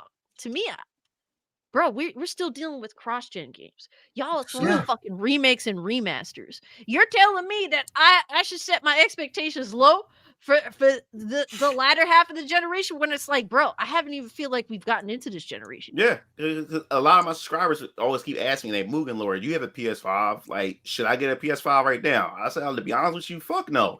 Cause like every game that they have announced and released, you can also get on PS4. There is no fucking incentive to get a PS5 at all. And when the PS5 even first came out, I've been just playing more of my PS4 games on my PS5. But I think that's a pattern with Sony in general, because I remember I was there at launch for the PS2. PS2 launch year was fucking ass. It was fucking ass. Yep. I had Orphan, Dynasty Warriors 2, and Time Splitters. And I ran in Armored Core 2. Damn.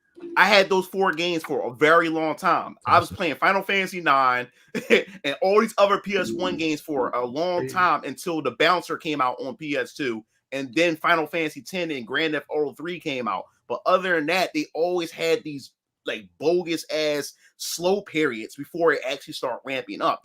Sony have a history. It's just getting worse and worse each generation. PS3 for me, that was the least played PlayStation.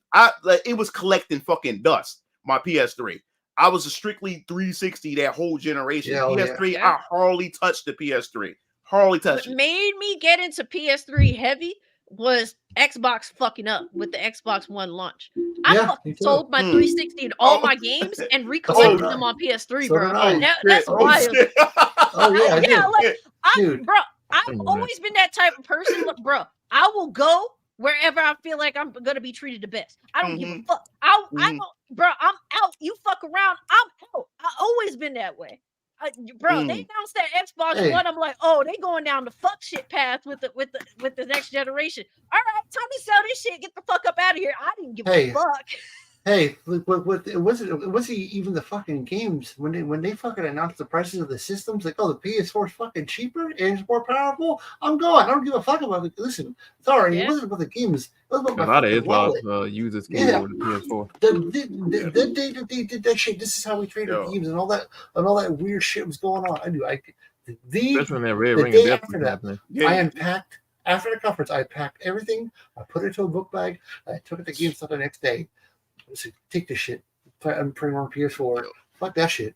Yo, I I don't give a shit ran what games come for. my cheap ass every time I had the red ring of death for my 360. I just kept going to the shop and paid the guy to fix that shit, and then it would run for 5 months, and then the red ring would come back. I would take it back to the shop. I was like, I'm not buying a whole 360, but I end up giving in. My my ex-girlfriend had bought me a new Xbox. Was the Elite, the black 360 that they had? Yeah, the sleek one. Yeah, that one.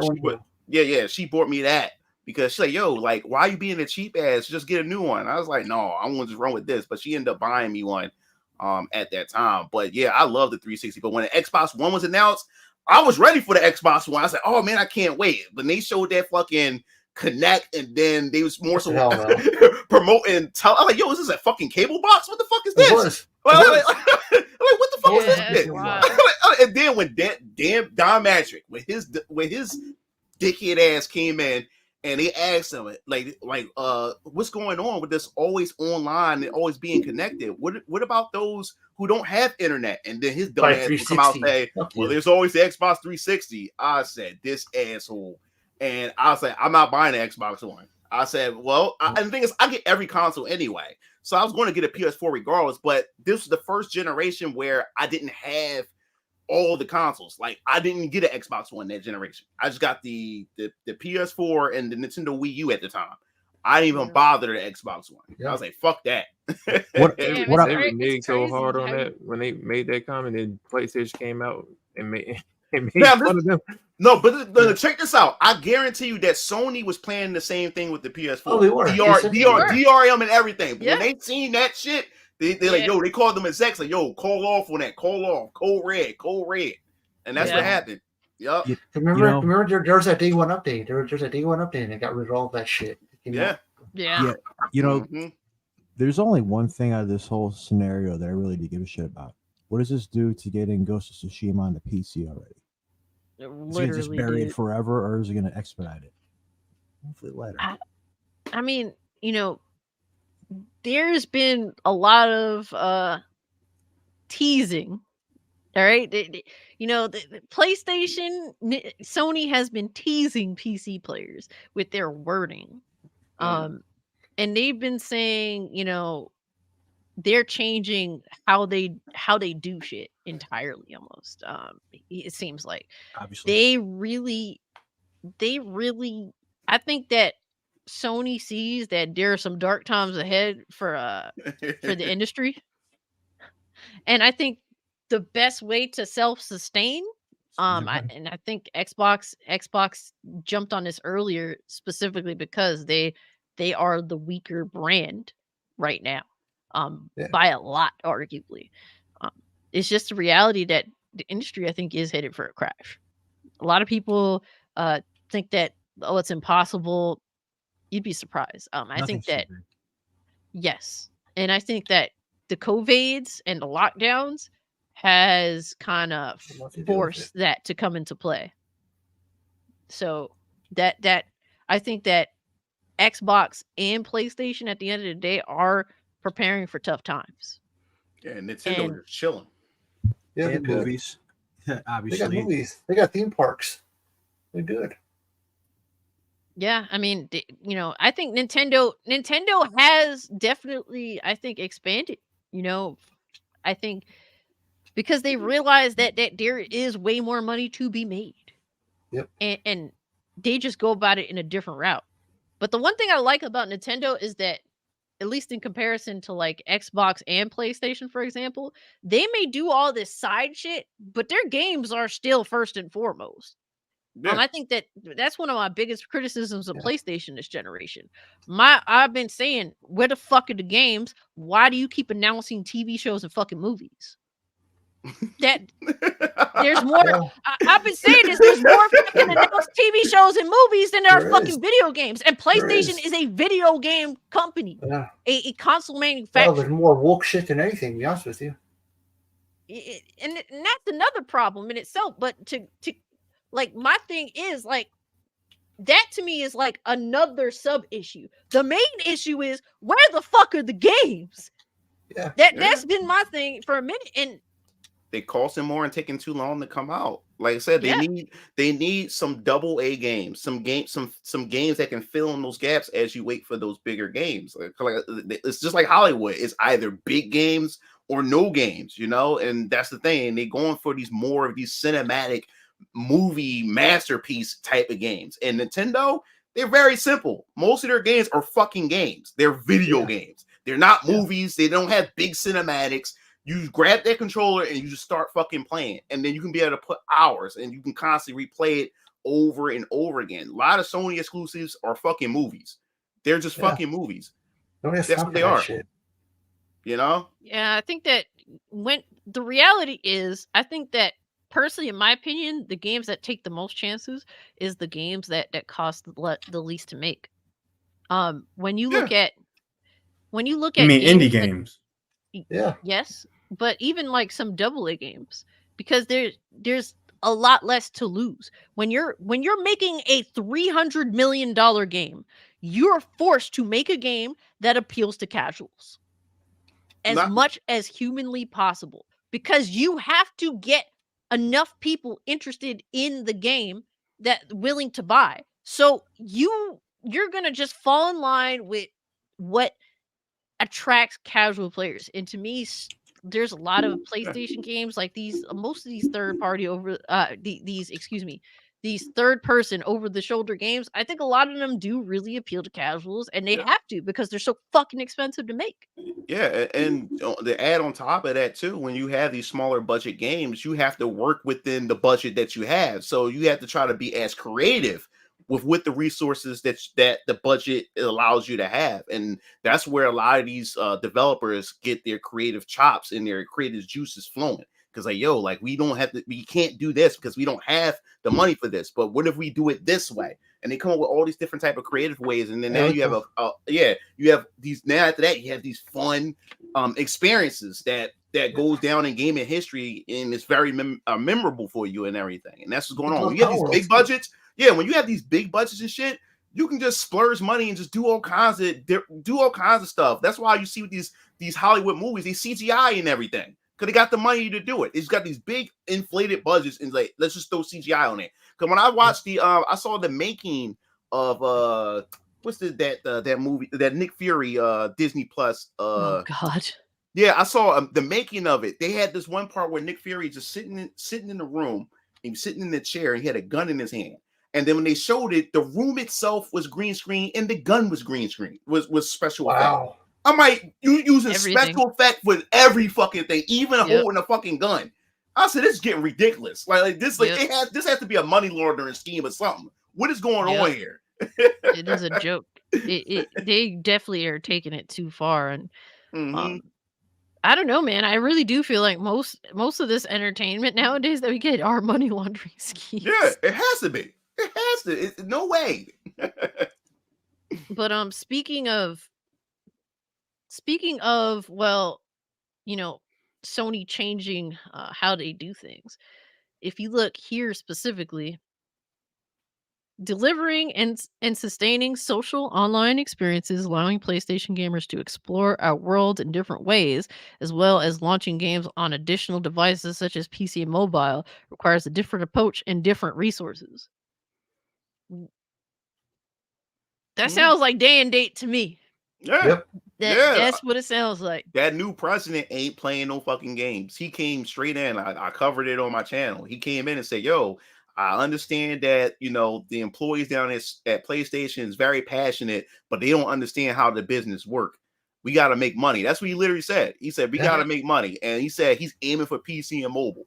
And I was like, day and date. It has to be. Like, that's the only logical conclusion at this point. Teasing. Yeah. Yeah. And I kept telling Sony fanboy, I told Sony fanboy, stop laughing at Microsoft with the whole day and date for PC and Xbox, because I said, you don't think that Sony is not going to do the same thing at some point? I ain't expected it to be this soon. Oh yeah, I did not expect it to be this soon. No, I don't know, man. It's one of those things where they kept putting the games on there, then they were trying to go backwards. It was interesting because they were just like, yeah, we're porting games over to PC. Then they ported The Last of Us remake, and that came out fucked up on PC. Yeah, I heard about that. It was like a 6-month different launch, and then shortly after that, they were just like, well, yeah, guys, we're gonna resort to 2 to 3 year releases now. No, I think it was like a 1 to 2 year releases on PC now. And then shortly after that, Jim Ryan was the fuck up out of there. They announced that, oh yeah, Jim Ryan is retiring. So I'm like, something's wrong here. Motherfuckers wanted to act like, oh, everything's cool. He just wanted to retire because he was tired of taking flights. Motherfucker, y'all are fucking retarded. And bro, not for nothing, PlayStation fanboys have been so fucking bold. I love dancing on your failure. I'm sorry. Y'all looking like fucking idiots. Motherfuckers is now these motherfuckers, some of them are so desperate. Now they getting behind fucking now they getting behind GTA 6 because they know PC gamers ain't getting it day and date. That's how desperate some of y'all sick motherfuckers out here, just because, not because you enjoy gaming, but because you want something that you want something for yourself and you don't want other motherfuckers to have it. Y'all some sick, desperate, loser ass motherfuckers. Y'all really good. Yeah. And what they don't understand is Microsoft and Sony don't give a fuck about the console war. They don't care. I'm telling these people, expect to get your feelings hurt. They're going to start putting this shit on PC. They're going to start doing day and date. Be prepared for it, because they don't give a fuck about that. They care about them fucking profits. That's what they care about. Think about this too, man. I mean, Xbox is probably the only company that has the wallet to do it, to get the day and date. They can shove that shit right in somebody's face. Like, hey, fuck all that shit. Well, we get that day and date, we get real friendly with these other companies. They get the fucking money to do it. Keep talking your shit. Yeah, man. It's crazy, man. It is fucking crazy. We are entering, and another thing too, I've seen like these clown ass motherfuckers saying why exclusives are important, and then they're talking about fucking the Sega Genesis days. Bro, them fucking days is over, dog. It's fucking over. These are unprecedented times. If you're gonna make a stupid ass video about why exclusives are important, you fucking dickhead, and then you're talking about ancient fucking history, you lost the fucking plot, you dickhead. It is what it is. We are in unprecedented times. Things are changing at an insane fucking rate. And these companies are willing to do things that they were never willing to do before. If you're trying to relay this to history, it doesn't work. It don't translate. Yeah, because like I said, these games are getting more expensive to make, and they have to make money. So they have to start reaching out to a bigger audience because it's costing more money for them. And the thing is, that's why when you look at Microsoft and you look at Sony, you look at Nintendo is the only one that's able to keep costs a certain way when it comes to their games and stuff. But Sony, man, god damn it. When I seen them prices for Ratchet and Clank, I saw what it costs for Spider-Man. I said, Jesus Christ, like why? And then I think about it, I say it's crazy because look at the technology they're using to make their games. They wanted to get sometimes to get A-list celebrities to do some of these games, and then you also gotta make the characters look like the actors and stuff like that. Why can't we go back to stylized graphics in games again, where where the developers just create these real stylized characters and stuff like that now, because everybody's doing motion capture. They get everybody looks so real, or quote unquote realistic, to be real, for realism and stuff. And this is where the budget is going at. It's ridiculous. It's fucking ridiculous, man. That's why I like games like Stellar Blade and all that stuff, because they actually do that type of art Yeah, style. yeah, stylized. Yup. Yeah. But yeah, I think that these companies, we're gonna see even more insane shit. I don't think this is the end. This is only the beginning, guys. And if you don't get hip to that, I don't know what to tell you, man. Like, you're in for even more disappointment. You're going to feel unfucking comfortable, and you better be prepared for it. I hope that budgets do get slashed for these games, because I think that PlayStation has put themselves in a situation where they are formulaic. That's Yeah. just what it is. They are formulaic as fuck, and I hope that they slash budgets and try to do more interesting things. If they be smaller scale titles. What I hope they don't do, and what it seems like they're doing, at least with Spider-Man, is being like, well, we're gonna rip out a portion of this game and sell it to you later on, because that's what Venom sounds like to me. It sounds like Venom was supposed to be more fully featured in Spider-Man 2. Freaking Tony Todd said he recorded a lot more shit for it that didn't make it to the main game. But Tony and Todd then rules. got leaked out. It got leaked out that a Venom game is indeed happening. And I really do feel like they ripped it out of the game. I could be wrong. That's just speculation. The thing is with AAA gaming for me right now, with modern gaming, especially, like, everything is a fucking open world. I hate, like, open world games starting to get redundant as fuck. And then the other thing is the over the shoulder gameplay. Everything's over the shoulder. The camera behind your character's back with this obscure camera angle and shit like that. And every game's starting to look the same. Look at Silent Hill 2 Remake. Silent Hill 2 Remake, look at Alan Wake, and then you look at Resident Evil 2 remake. You put them all of them together, they all look the same. And then even down to the new God of War game, over the shoulder. I hate that. The Wolverine over the shoulder. What happened to the different variety of camera angles and everything? Everything's over the shoulder. I can't stand that shit. It's fucking crazy, because like Helldivers 2, this little co-op game is like that refreshing feel to gaming right now. Yeah. It's doing so much shit different from your average quote unquote live service, doing things different from PlayStation's other releases. I think the three most important games, like, so far, like, especially this year right now, that studios need to sit back and look at and analyze. And those three games is Power World, Stellar Blade, and Helldivers 2. Stellar Blade is the representation of bringing back the sexy, beautiful female protagonist that people are dying to have in their games, compared to what Western studios been doing, making these ugly ass female characters for the sake of realism and stuff like that. And then you have Power World. Power World is a perfect example, is people just want to play a fucking game and have fun. Pokemon wasn't delivering that. The Pokemon company got stagnant. Game Freak got stagnant with it because they said, hey, people want to go out and buy Pokemon regardless. So we can half-ass this. We don't have to evolve any of our technology or anything. Power World came in and said, hey, guys, here's our alternative. Because Power World wouldn't have blown up the way it did if Pokemon was doing its job. And then you look at Helldivers. Helldivers, it was a $40 game or whatever, because my brothers and them bought it. I ain't buy it yet. But it's a $40 game, and it has so much packed into it that you can have a good time with. It's simple. It's simple. Those are the three games that they need to sit back and look at and analyze. This is what people want. Gamers want this. Just deliver that. Thanks. No, I completely agree with you. Guys, real quick, Dante has to go, unfortunately, or unfortunately, depending on how much of a pain in the ass he usually is. But Dante, tell the chat a little bit about what you got going on.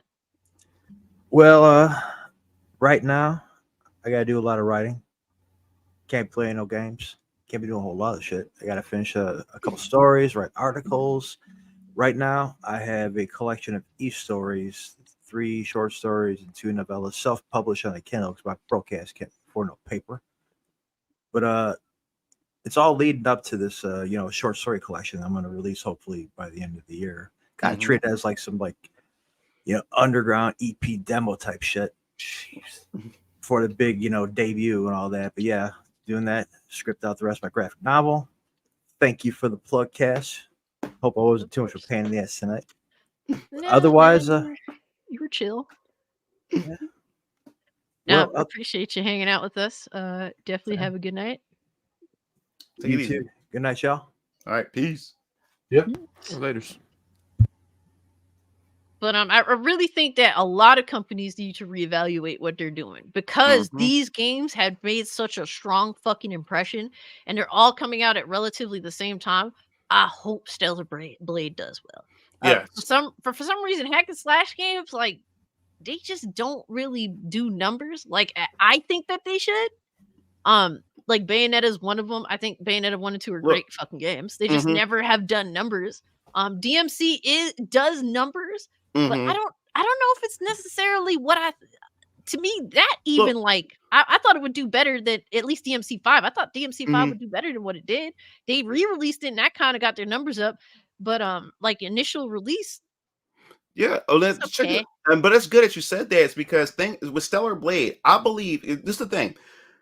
The way gaming has been going, especially with this whole Western ideology when it comes to the female characters and everything, since they've been butchering shit so much, something as simple as having a hot, sexy female character is going to be the driving force to this game's success. Just for that. Because guess what? Yep. If gaming was the way it used to be, where the women were just hot in general, Stellar Blade probably wouldn't even get the steam that it has. You know what I'm saying? Because it's normal. It's been doing it. It's common. Yeah, it's common or whatever like that. But since they have starved the fans for so long with this bullshit for the past, it's almost a decade. It's almost a decade now since we've been going through this bullshit or whatever like that. That's why now when you see something that's Stellar Blade and people keep saying, why are I making a big deal out of this? Why we're making a big deal out of this is because we've been through almost a decade of this bullshit. So now that we have something that's like this, that where it used to be like this in the early 2000s, now something that used to be normal is now seen as something new or something that people want. And that's why Stellar Blade is getting the attraction that it did. Because I tell you right now, if the West wasn't doing what they were doing, Stellar Blade wouldn't even get the steam that it has. It'd be just one of those next, like you said, action games. It'd be just one of those action games. But I think that with Stellar Blade, this game has to sell well. It has to.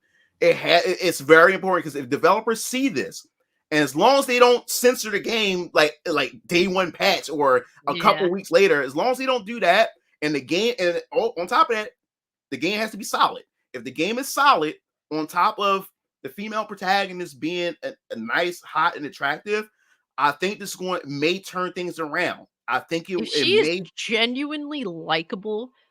She will be an iconic character. That is a fact. As long as her character does resonate on some level emotionally, not just visually. Yeah, exactly. That they have to nail. That as well as the gameplay being really fun. The visuals I think are cool. Like the game looks cool to me. It has style. It does look cool. Yeah. And I prefer that. To me, style is important. So yeah. As long as Eve is, as I guess you would say, pull people in like 2B did from Nier Automata, because people came for the ass, but they end up staying for the story, and that has to be. I'm telling the truth. That's facts, dog. Yeah. So with Stellar Blade, people's coming for the ass, but if that story is it, I think we're going to have a banger, and I think that's going to open a lot of eyes to developers because Shift Up is saying we don't give a fuck. Like this bitch is going to be bad as shit. This is going to be a bad bitch. So we don't care. Y'all can get upset. Y'all can get mad all y'all want. This is what we're going to do. And we put more. And even the developer said, yo, we put emphasis on her backside because that's what you're going to be seeing the most. And they're saying this in articles and everything. As long as they stick to their guns and the game is actually good, developers is going to study that shit and say, you know what? Fuck these journalists and fuck with everybody saying, let's just go back to doing this. Because they just made a shit ton of money. They just made a shit ton of money and they didn't care about the backlash. You know, and I think that's if that's why this game to me is important. This game has to be successful. It has to. And I think if I was the fucking developer, I would charge the fucking people to make her ass bigger for DLC. And people will pay for it too. Yeah. Mugen definitely knows better than everyone else here. I think. I'm trying to I'll take it right now. Yeah, fan service, man, sells. Fan services sells. It really does. Pay for the fatty. And this is the funny part. Even while we're comic, I do have a female character that's in my comic book, and I'm not going to give away anything and stuff like that. Yes, she's She's capable. She can handle her own. But my artist who draws my character is also female. So she draws my characters and stuff. And the main thing, she even told me, like, you got to style her up. You got to have some fan service and stuff like that. And that's what's going to pull people in. And I like, you right.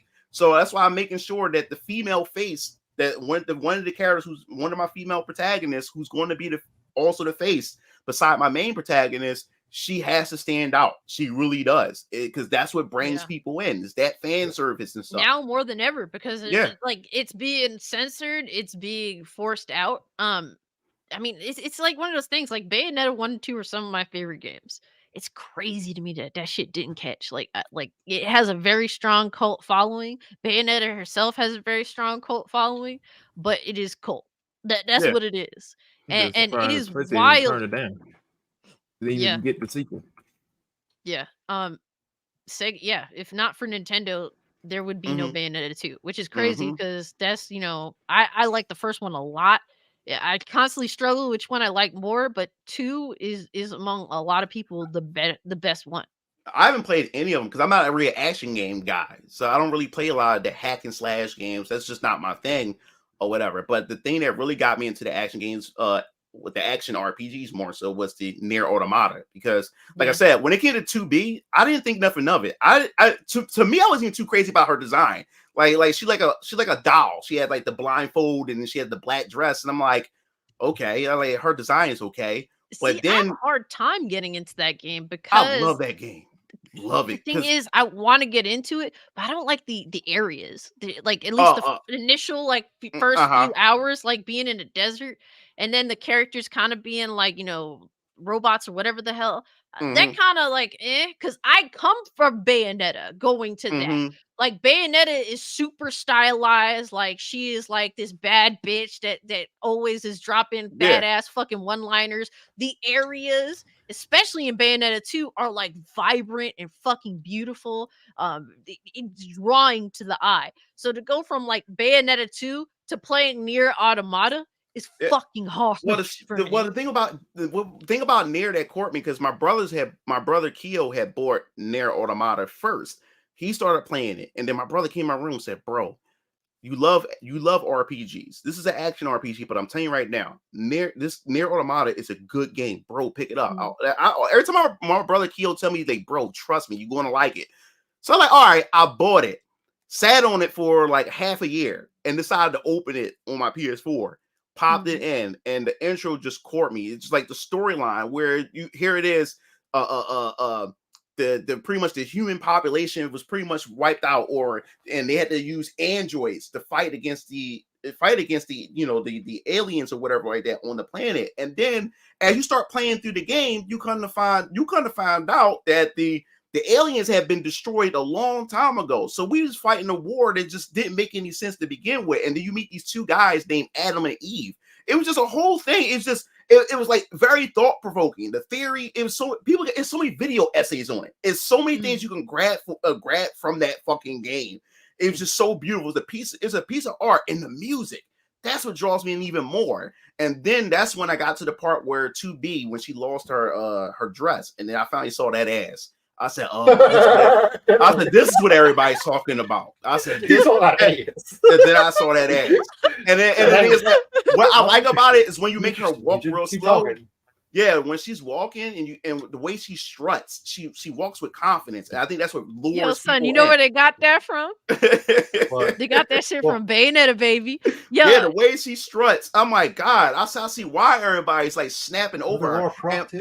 And also too, they when you try to put the camera angle, because I knew the developers probably thought about this. They're going to do this. The camera angle she would slap the dress like so you won't look underneath her dress and shit like that. Yeah. But when you do you get like you get a trophy. You get a trophy for that shit or whatever like that. But that's what like the story itself pulled me in. But yeah, a lot of people came for the ass but stayed for the story, and that's what Stellar Blade got to do. That's what gotta do. I completely agree. I think that PlayStation needs to go back to fan service. I think that is the thing that they need to go back to. They need to go back to their more man, the Japanese ways, bro. You a But Japanese company. Stop pretending you Hollywood, dog. This man, shit is most whack. yeah, their Japanese studios is closed down. Like I don't know what they're going to do. I have no idea what they're going to do. They're more American than anything now. Yeah, you know, and it's so weird because, like, bro, like to me, they're just.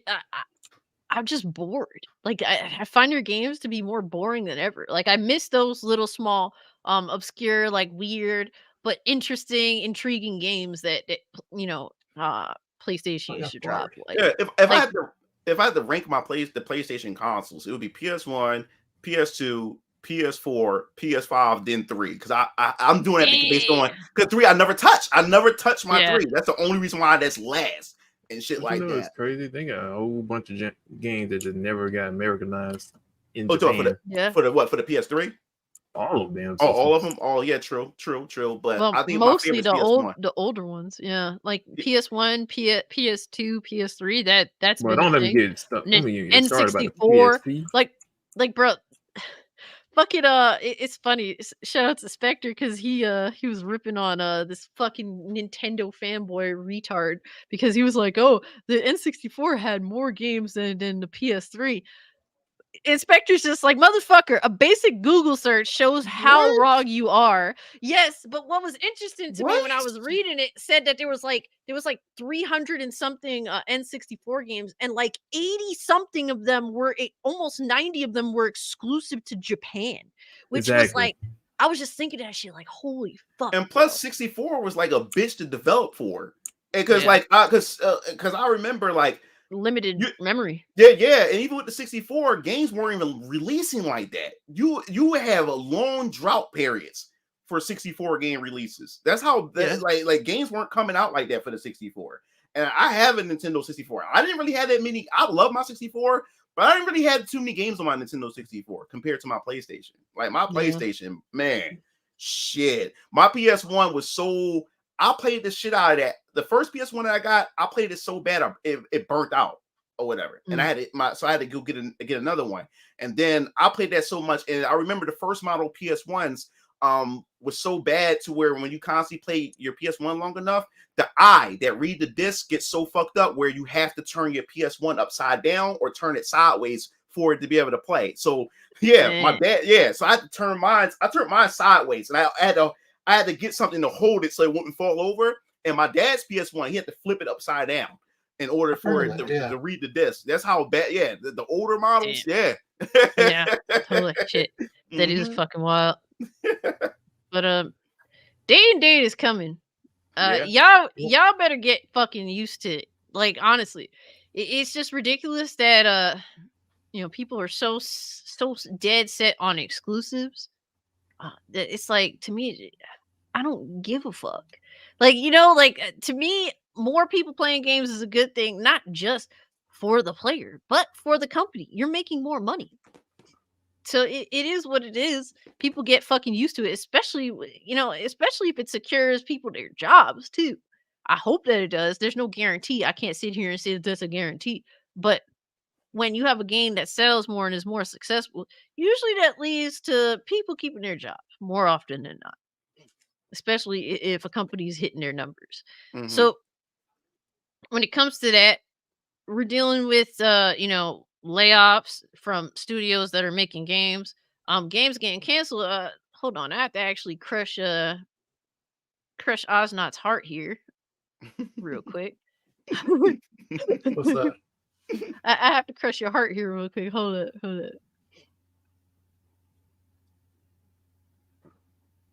All right, so we got oops. Hold on. Let me see real quick. I lost it. I had it and then I lost it. Oh, here we go. Never mind. All right. Hold on.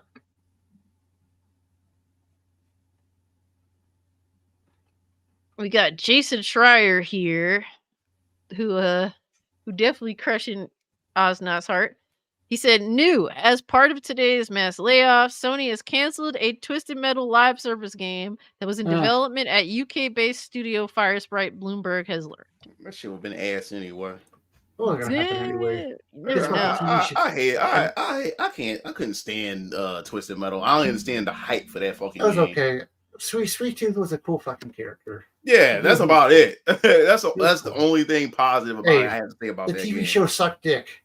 Oh, I bet it Did did. really? I bet it Yeah. did. See, some Shut people up. like it. Some people hate it. I don't know what it is. It's one of those things where, like, I think that there were such low expectations that when some people watched it and they Mhm. was just like, yeah, this just confirmed my It's fucking too beliefs. Hollywood. But then It's some too people fucking Hollywood. some people had such low expectations that they were like, wow, I actually didn't hate this. So Mhm. No, it's I didn't definitely like a little it. bit. I like Samoa Joe. All the respect for Samoa Joe.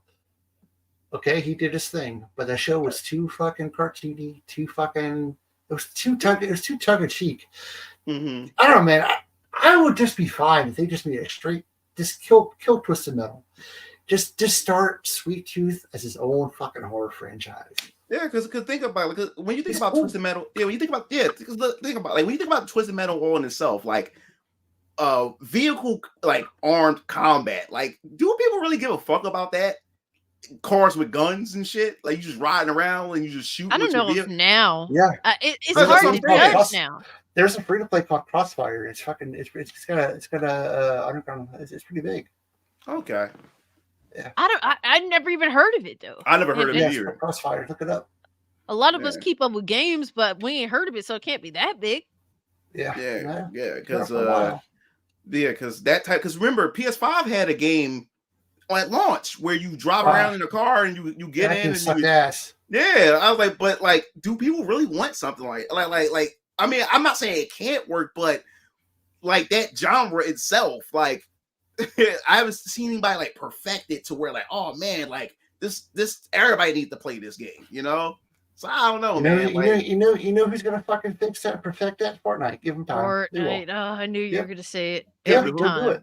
Every There's a time your battle royal. answer There's is a right. way. They'll do it. Oh They're yeah. Oh enjoyed okay. it. I enjoyed it back in the day. The first 360 game I ever owned was fucking Full Auto. I don't know Yeah, if it you was guys awesome. remember that. I never It even was fucking fucking heard dope. of that shit. I never It heard was of awesome.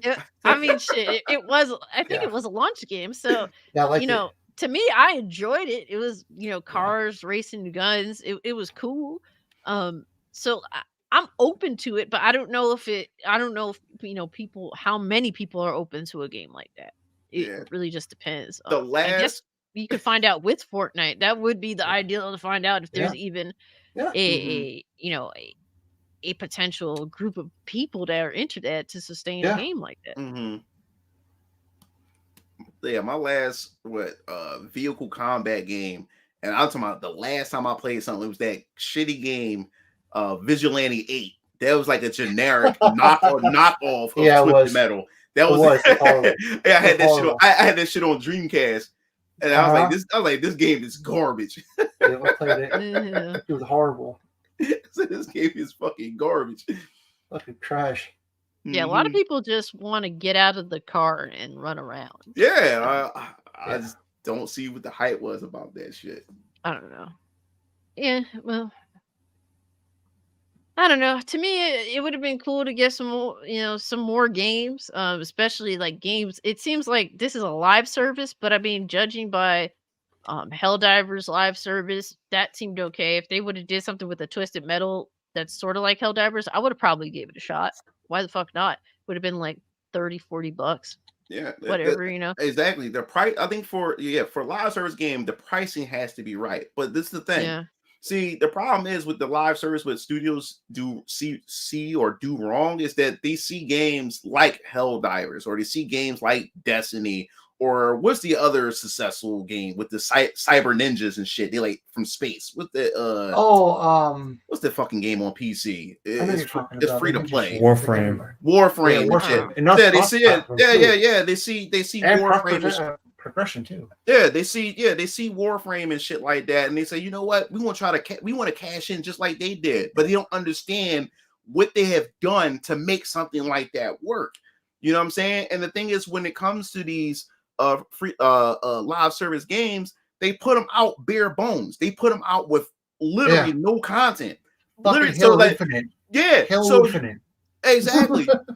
You jump right in, and you the first 3 days you seen what the game have to offer, and now you gotta wait for these motherfuckers to put new content out instead of them spending as much time as possible and then release the game with as much content that at least hold you at least for a month or two or something like that for people to explore and get as much as possible. And then you have your roadmap, start planning things out for more content. But they're not doing that. They throwing this shit out bare bones, and y'all fucking alpha testers. That's what y'all are. Y'all fucking alpha tester for these fucking live service games. And then most of them don't make it. Most of them don't make it at all. And then how many live service games can you invest in? Because it requires a lot of your time and money. Yes. How many can you do? How many? And then when you have so many battle passes, how much money can you really put out for each and every last one of them? So after a while, it's like a streaming service. You're going to have to pick and choose one of them. You're going to have to pick one of them and then spend time with that one, or maybe two of them. It's hard. It's hard to swing more than one, bro. I'm still trying to catch up on everything in the Fortnite Battle Pass. Like, and I don't even do other live services. And to start a new live service and to get people into that from the shit that they've already collected a fuck ton of stuff, bro. That's what I'm thinking about, bro. Like, you really think I want to get invested in a new live service when I've already put a retarded amount of money into Fortnite? Like, are you kidding me? Bro, I have X-Men skins. I have fucking Terminator, freaking Aliens, RoboCop. I have fucking, I have all the turtles. I have so many Christ, they're fucking gonna be putting skins. Godzilla in a goddamn game. Yeah, like, bro, like, you think that I'm gonna give all that shit up that I bought in that game, all that money I invested to go play this new shit that I don't even know if it's gonna be legit in the long term? Exactly, and that's the problem, because why would I go to something new where I can play something that already works? It's already been tried and proven, and Fortnite is that exact game. Now the thing is that the thing that was so smart about Fortnite, even though I don't play Fortnite, is that they actually turned it into a service. It's no longer just a battle royale. They have so many other aspects, racing and shit, and all of them. You can create your own games and shit like that. That is smart. And that's where now they see that, and now other studios are going to try to replicate that. Shit, and now they got fucking Disney. I don't think they can do it fast enough. The way Fortnite is moving, they're looking to take all the fucking gamers from all these games. Yeah. That's what they're trying to do. It was smart what they did. It's crazy. Smart, because I was saying to myself, like, how long can Fortnite actually last just doing battle royale?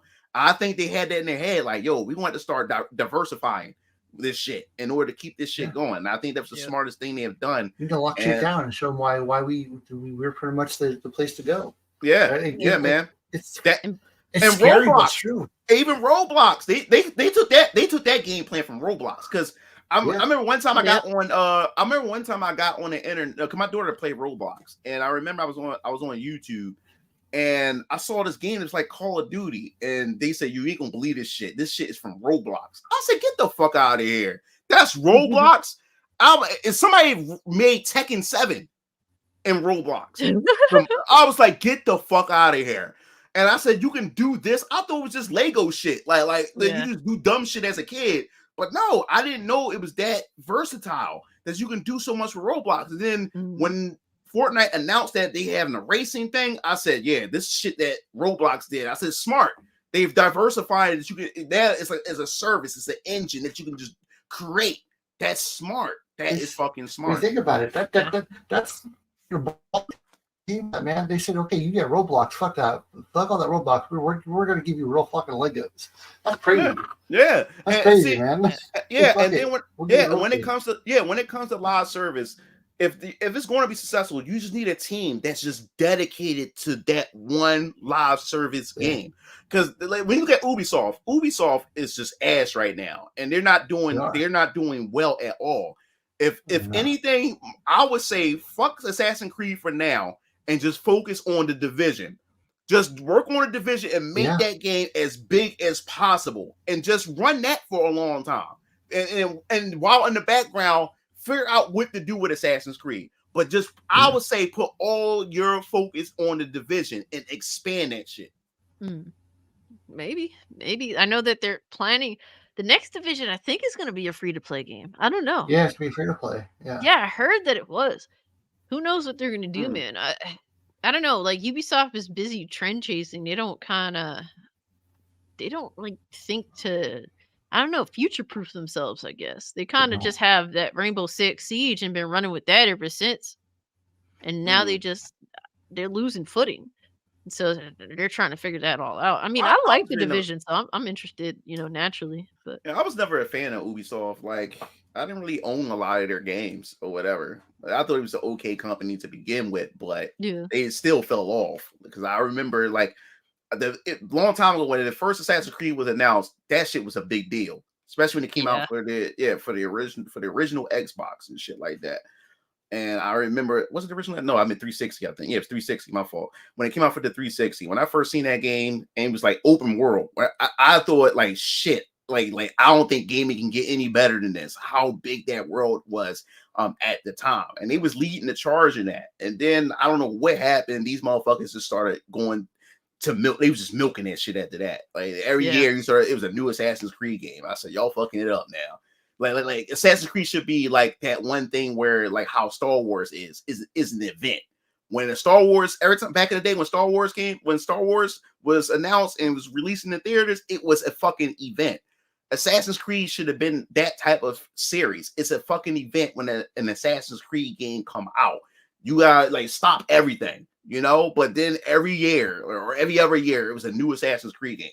And it's just worn itself out. Like it just got tired. I just got tired of it. Yeah, no, I get you with that. Man, Ubisoft been on my shit list low key since Ghost Recon Future Soldier when they launched that shit and it was a mess. Yeah, they've been on. It looked like bullshit when I first saw that trailer. I was like, "This like bullshit." I ain't bothered. I didn't bother it. I was a big fan of Advanced Warfighter 1 and 2. So I was super hyped for Future Soldier. And that shit launched and it was fucked up for a minute. I was so mad, bro. Oh man. I wasn't used to having broken games day one. Yeah. I wasn't used to that shit. That was like the first experience I had where this shit is fucked up day one. And I immediately dropped that game and my hatred of that company started there. But like, I tried their other games and shit, don't get me wrong, but they've definitely had their trials and tribulations and they have fallen short a lot. But I do end up trying their games because some of this shit definitely does draw me in. But I mean, a lot of these companies are going through their trials and tribulations because they're ignorant, because they ain't doing the shit that should be expected of them. And not to put Ubisoft on the fucking to be the only one to hang them, but because there are so many other companies that are doing the same exact shit, so yeah, it is what it is. This is modern day gaming where you have to drink in order to enjoy a fucking game nowadays. It feels like that's how bad. Yeah. And what's hurting it even more is with inflation, the way the economy is now, people got to choose. Like, because gaming became a luxury. It's no longer a hobby. This shit's a fucking luxury. These games are $70 fucking dollars and shit like that. The consoles are expensive as hell, and now people got to choose. Like, yo, I gotta pay either pay my bills and feed my family, or spend money on this fucking game. And then you already had a Capcom executive had the nerve to say that, yo, we actually supposed to be charging y'all guys $100 for these games, but we're not, or whatever. And when he said that shit, because this is what he said. He said it with confidence. He said that the gaming industry is very unique compared to Hollywood and any other industry, because they were saying that even during the economy, when the economy is bad, when we was going through the recession, gaming sales was still up while every other industry was down, because he was saying that gamers will buy regardless of how bad the economy is. They will still buy. But now we're in a different state right now. We're in a different time period right now, where there's a lot more factors besides the inflation and other things. It's the politics that's in the gaming. Also, these games are coming busted and broken and shit like that now. Woke shit. Woke shit. It's all kinds of stuff that's factoring into this. And even my brother Keel Lancer said, yo, the day they decide to charge $100 for games, I'm reading fucking books. I'm done with games. I'm reading books. I'm reading fucking books. No. I'm reading fucking. Because we're at that point, bro, where I can't sit down and just enjoy a fucking game. It's always some bullshit with these AAA developers specifically, or these AAA video games. It's always some fucking bullshit. And you're like, And it's like, I have to give you motherfuckers $70 to be fucking what? To be preached to be told I'm a bad person, to then be introduced to a store that's like, oh yeah, we suck at you, bitch, into buying our game, but here's where the real heat is at. Go spend some more money to be dealing with that shit. It's No, but fucking yeah, ridiculous, bro. I think the thing that really tipped me off is when I started seeing that they had in-game stores in single player games. Devil May Cry had that shit, and then Tales of Arise. That's the thing that really got me the most because I love the Tales Yeah. series, and I remember I was live streaming Tales of Arise, and the thing that really got me about it was in every Tales games, just like Final Fantasy, you have potions, but in Tales games you have apple gel, orange gel, and stuff like that. And when you buy these things, they're very cheap to buy. You know, when you go to an item shop at a town or a village or whatever like that, you stock up on those and stuff to heal your magic points and your HP and stuff like that. But in Tales of Arise, they did something different with the gameplay mechanics. Now, instead of MP in Tales of Arise, you have this thing called CP, which is your MP. But I noticed one thing that was so different about this one. This time, everybody in your party didn't have their own magic points or CP or whatever. Everybody share a pool of CP. Everybody share out the same pool. So now you can't, you have to watch how you cast your magic and how you conserve your CP, because if you want this person to heal, then you have to load off or hold back on some of your magic attacks because you want to save some of that for healing people because y'all all share the same pool. Now, when you go to the item shops in Tales of Arise, apple gel costs $3K opposed to $100 dollars in the original game. Apple gel is down $3K. I'm like, why the fuck is this shit $3K? This doesn't make any sense. And then money is hard to even get in the game, even experience points. I'm like, what the fuck is going on? Why is this shit so expensive? So I was on my live stream playing Tales of Arise, and I was complaining about it. And one of my viewers is like, bro, you didn't know there's an in-game shop on this game? I was like, I said, okay, what about it? He said, go to the campfire and then go to the in-game shop. So I went to the in-game shop.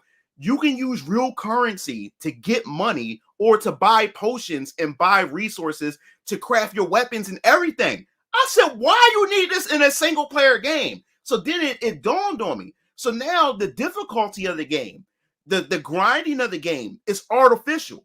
Because now what they're trying to do is they're trying to discourage you so you can go into that shop and spend real money. I said, I said, this is some bullshit. So when I got to the end of the game was a pain in the ass because even though that I was strong as hell in the game, they at the last level, they put nothing but sub bosses after sub bosses after sub bosses in each and every room that you walk in. And then you can see your enemies on the field so you can avoid them so you don't get into battles. But they made the hallway so skinny so you can't avoid, so you have to fight them. So if you was a gamer who didn't level up like you're supposed to, and they made level grinding hard, after you get stronger, it's very hard in Tales of Arise. It's ridiculous. Yeah, very hard. Just for grind.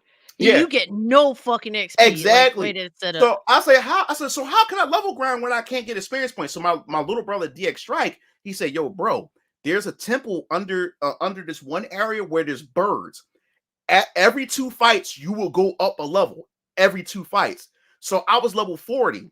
He said, stay there until you level 80. So I went down there and fought the birds. I stayed there until I was level 80. And then even at level 80 and went to the last level, it was just so much filler in that last fucking dungeon where I said, yo, if no one had ever discovered this level up cheat exploit that my brother showed me, people would go in and actually spend real money because this shit is bullshit of how littered with nonsense in this last dungeon. It was just a pain in the ass. And then I was also scared at the fact that I said, what if they patch this shit out? If people found this shit out, you know? So yeah, man, I was done with that shit. Tales of Arise is a good fucking game. Yeah. It just has its fuck shit in it. It's a little bit of fuck shit. Really comes back to bite you in the ass toward the end of the game. Yeah, it does. I would never replay that game. I did one playthrough, I'm done. I'm never revisiting that game because of that shit. Yeah, and the thing is, I actually Censorship Tube here says he hates grinding in games. I actually like grinding in games. But if it feels like I'm being rewarded for it. Exactly. Because the thing about grinding, it pays off, especially when you get those levels and stuff, and then you start crushing the bosses. You start just wiping things out. Yeah, You feel like that your heart. Yeah, you feel like the hard work paid off. But then like I said, when Tales Arise, it's artificial. And then what they did was, even when you fight bosses, even if you're like 5 levels above the boss, every 7 levels, they would have this one attack that can actually wipe you with one hit. I'm like, what the fuck? I said, yo, this not making any fucking sense and shit like that. But they did that on purpose. I don't like that. I do not like that. Yeah, no, I agree. Man, fuck shit in gaming, right? Mm-hmm. But guys, it's about that time. But it's been a damn good fucking show, man. Oh yeah, I love this one. Episode this 40 in the books, bro. Holy shit! This one was fun. We was all over the place, but it was a good ass fucking talk, bro. Holy shit! This shit was fun. I'm definitely rewatching this one. Yeah, bro. Oh my god. I'm fucking tired now. Jesus Christ. Yeah. Topics after topic just came up. Like, wait a minute, what topic we talking about? Yeah. It's crazy because it's like there was only like 4 topics. 4. It was only 4 topics. We went into so much shit, bro. This is you ain't getting, guys. You ain't getting content like this from. I was gonna mention the fucking like from anywhere. There's supposed to be Evil Within a show. Evil Within 3 trailer coming out this year. I was reading that. Really? Yeah. Oh wow. Interesting. Yeah. Really, that is kind of wild. Yeah, I was just reading it. Interesting. Anyways, get the I fuck have out of to here. double check. I have to double check your work, Oz, because you definitely ain't the most reliable source of information. Let's just leave it. But Mugen, let the people know what you got going on. You know. Okay. Yeah. So everything, man. I got you. Yeah. So those of you guys who are new and don't know who I am, I'm Mugen Lord. My channel is a gaming channel. I cover a lot of gaming news, but I have also some culture war content that you may be interested in. And the thing that blew my channel up was the Western depiction and how they uglify women in a lot of Western games versus the East. And that's the video that blew me up to the point it got the attention of Asmongold, Melanie Mack, and a few other YouTubers in the space and everything. I'm also not only a YouTube content creator, I'm also a 3D hentai artist who I got a community in that space, and I got like over 20,000 or like 15 to 20,000 followers on Twitter. In that space, I have a Patreon. I do a lot of animations and movies every month and everything. I have my own original characters and stuff like that. Have my Some own people clips. were asking how do they have access to your 3D hentai content.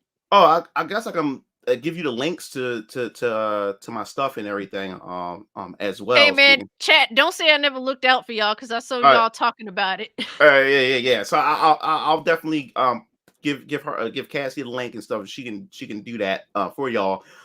So yeah, I have a community, so that's why I'm always busy, because I have 2 different communities: the YouTube community, then I got the 3D hentai community, and then I started a comic book company called Venus Orion Comics. What you see back here is my comic book characters. I'm working on a comic book universe. I've been at it for 3 years. I put almost over 20K of my own money in this. I have a universe Bible. That's what's been taking so much time, because I'm building out. I have a roadmap. That's what's taking me so long. But now I'm finally getting to the point where I'm actually about to drop and release my first book later this year. So expect a teaser trailer sometime in the summer, but the actual launch presentation with the website and everything is going to be around September. So you'll definitely hear it from Cassie and her podcast. I'll be on my YouTube channel talking about it, my Discord, my Twitter, and everything. So I can't wait, because if this thing happened to be successful, I definitely want to get into gaming. I wanted to definitely get into gaming. I want my stuff to become anime, everything. So yeah, that's pretty much it. So I'll give you the links too to my stuff. So I'll post it. I just followed you on X or Twitter. Oh, got you. Cool, thanks. Let me see. Got a couple of places. All right, so I'll get you guys those links when Mugen provides them. Striker, bro, let the people know what you got going on. Tell them a little bit about yourself. All right. Well, as always, I'm just your friendly nerd, otaku playing variety streamer on Kick and Twitch. I pretty much play everything on the Sun and Self Sport games. maybe arcade games like Mario Strikers or something like that. Just no simulators.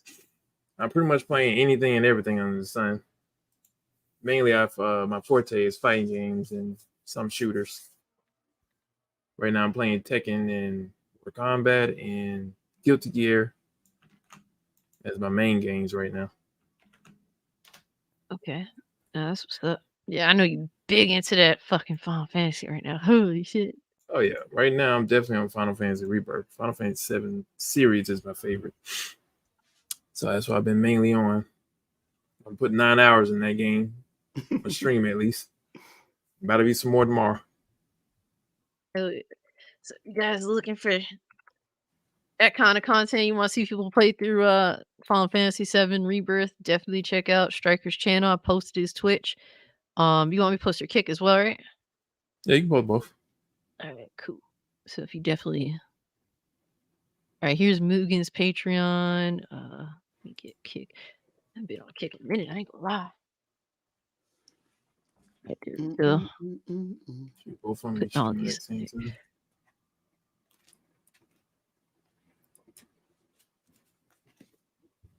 All these out here. But I appreciate you guys pulling up, hanging out with us. TJ, you got anything to say to the chat? I've not just conveniently said, fuck this shit, I'm out. Yeah, pretty much. It's just, I do have something to say. It's time for bed, man. Yeah, I feel you, bro. We about to get up out of here. Yeah, I'm gonna post these other links, guys, if you want to check it out. But thank you so much, Mugen Lord, for being here. Thank you so much, Striker, for being here. Problem. Oh, no problem. Same as you, TJ. Thank you so much for pulling up. Yeah, eventually I'm going to do a podcast, and definitely got to invite all you guys on. It's just that seeing this setup, I know this shit is a lot of work, and I would say you and Leon are great hosts. Y'all know how to keep a conversation going, and I'm learning from you guys or whatever when I decide to start my own. But seeing this and trying to do my own podcast on top of the shit I'm already doing, that shit is a lot of work. So it's gonna be a while. But I'm definitely going to have a podcast of my own, and gotta put y'all on board, get y'all on board with that as well. So hell yeah, man! Really appreciate it. I do this podcast bi-weekly, and I do my own stream by myself. The other weeks that we don't have the podcast on, so you kind of just work it the way that you do, as long as your audience knows when to expect it to go down, sort of deal. And yeah, like you just learn as you go. That's what I do. I'm still learning. Like I always say, I'm a student of the game. So no, you do it. You and Leon do a good job because y'all can keep a conversation going for hours. Like that's the thing. I'm amazed. Y'all keep this shit going. Like I don't think I got it. I don't think I got an enemy to try to keep shit going like y'all do. Like so, I'm learning from you. I'm learning. Y'all, good job. You just got to know when to let the conversation flow and when to move on. Like that to me is what I at least try to nail down. But guys, if you haven't, hit the like button. If you're new, subscribe to the channel. Appreciate y'all. We hit the 50 likes, which is what that's the goal that I usually aim for. We're almost at 60. So if you fucking haven't, hit the like button. I appreciate you if you do. And thank you guys so much. So many people pulled up. We got a whole bunch of new channel members from all the gift subs. Thank you so much, Blaze, Dizzy Sheepherder, for the gifted memberships. Hustle, Hero Culture, Black Cobra, Justin, Iron Man. Thank you so much for the gifted memberships and fucking super chats. Y'all didn't have to. Thank you all, everyone, so much for being here. Spectre, Where's the Paradise, Censorship 2, Iron Man. Lord Blaze Fire, appreciate you. We got OJ90, appreciate you being here. Lowest Expectations, Mason Games. If I missed anyone, obviously it's not intentional. Appreciate every single one of y'all for being here. And yeah, guys, with all that being said, we are out. Peace. Peace. Peace.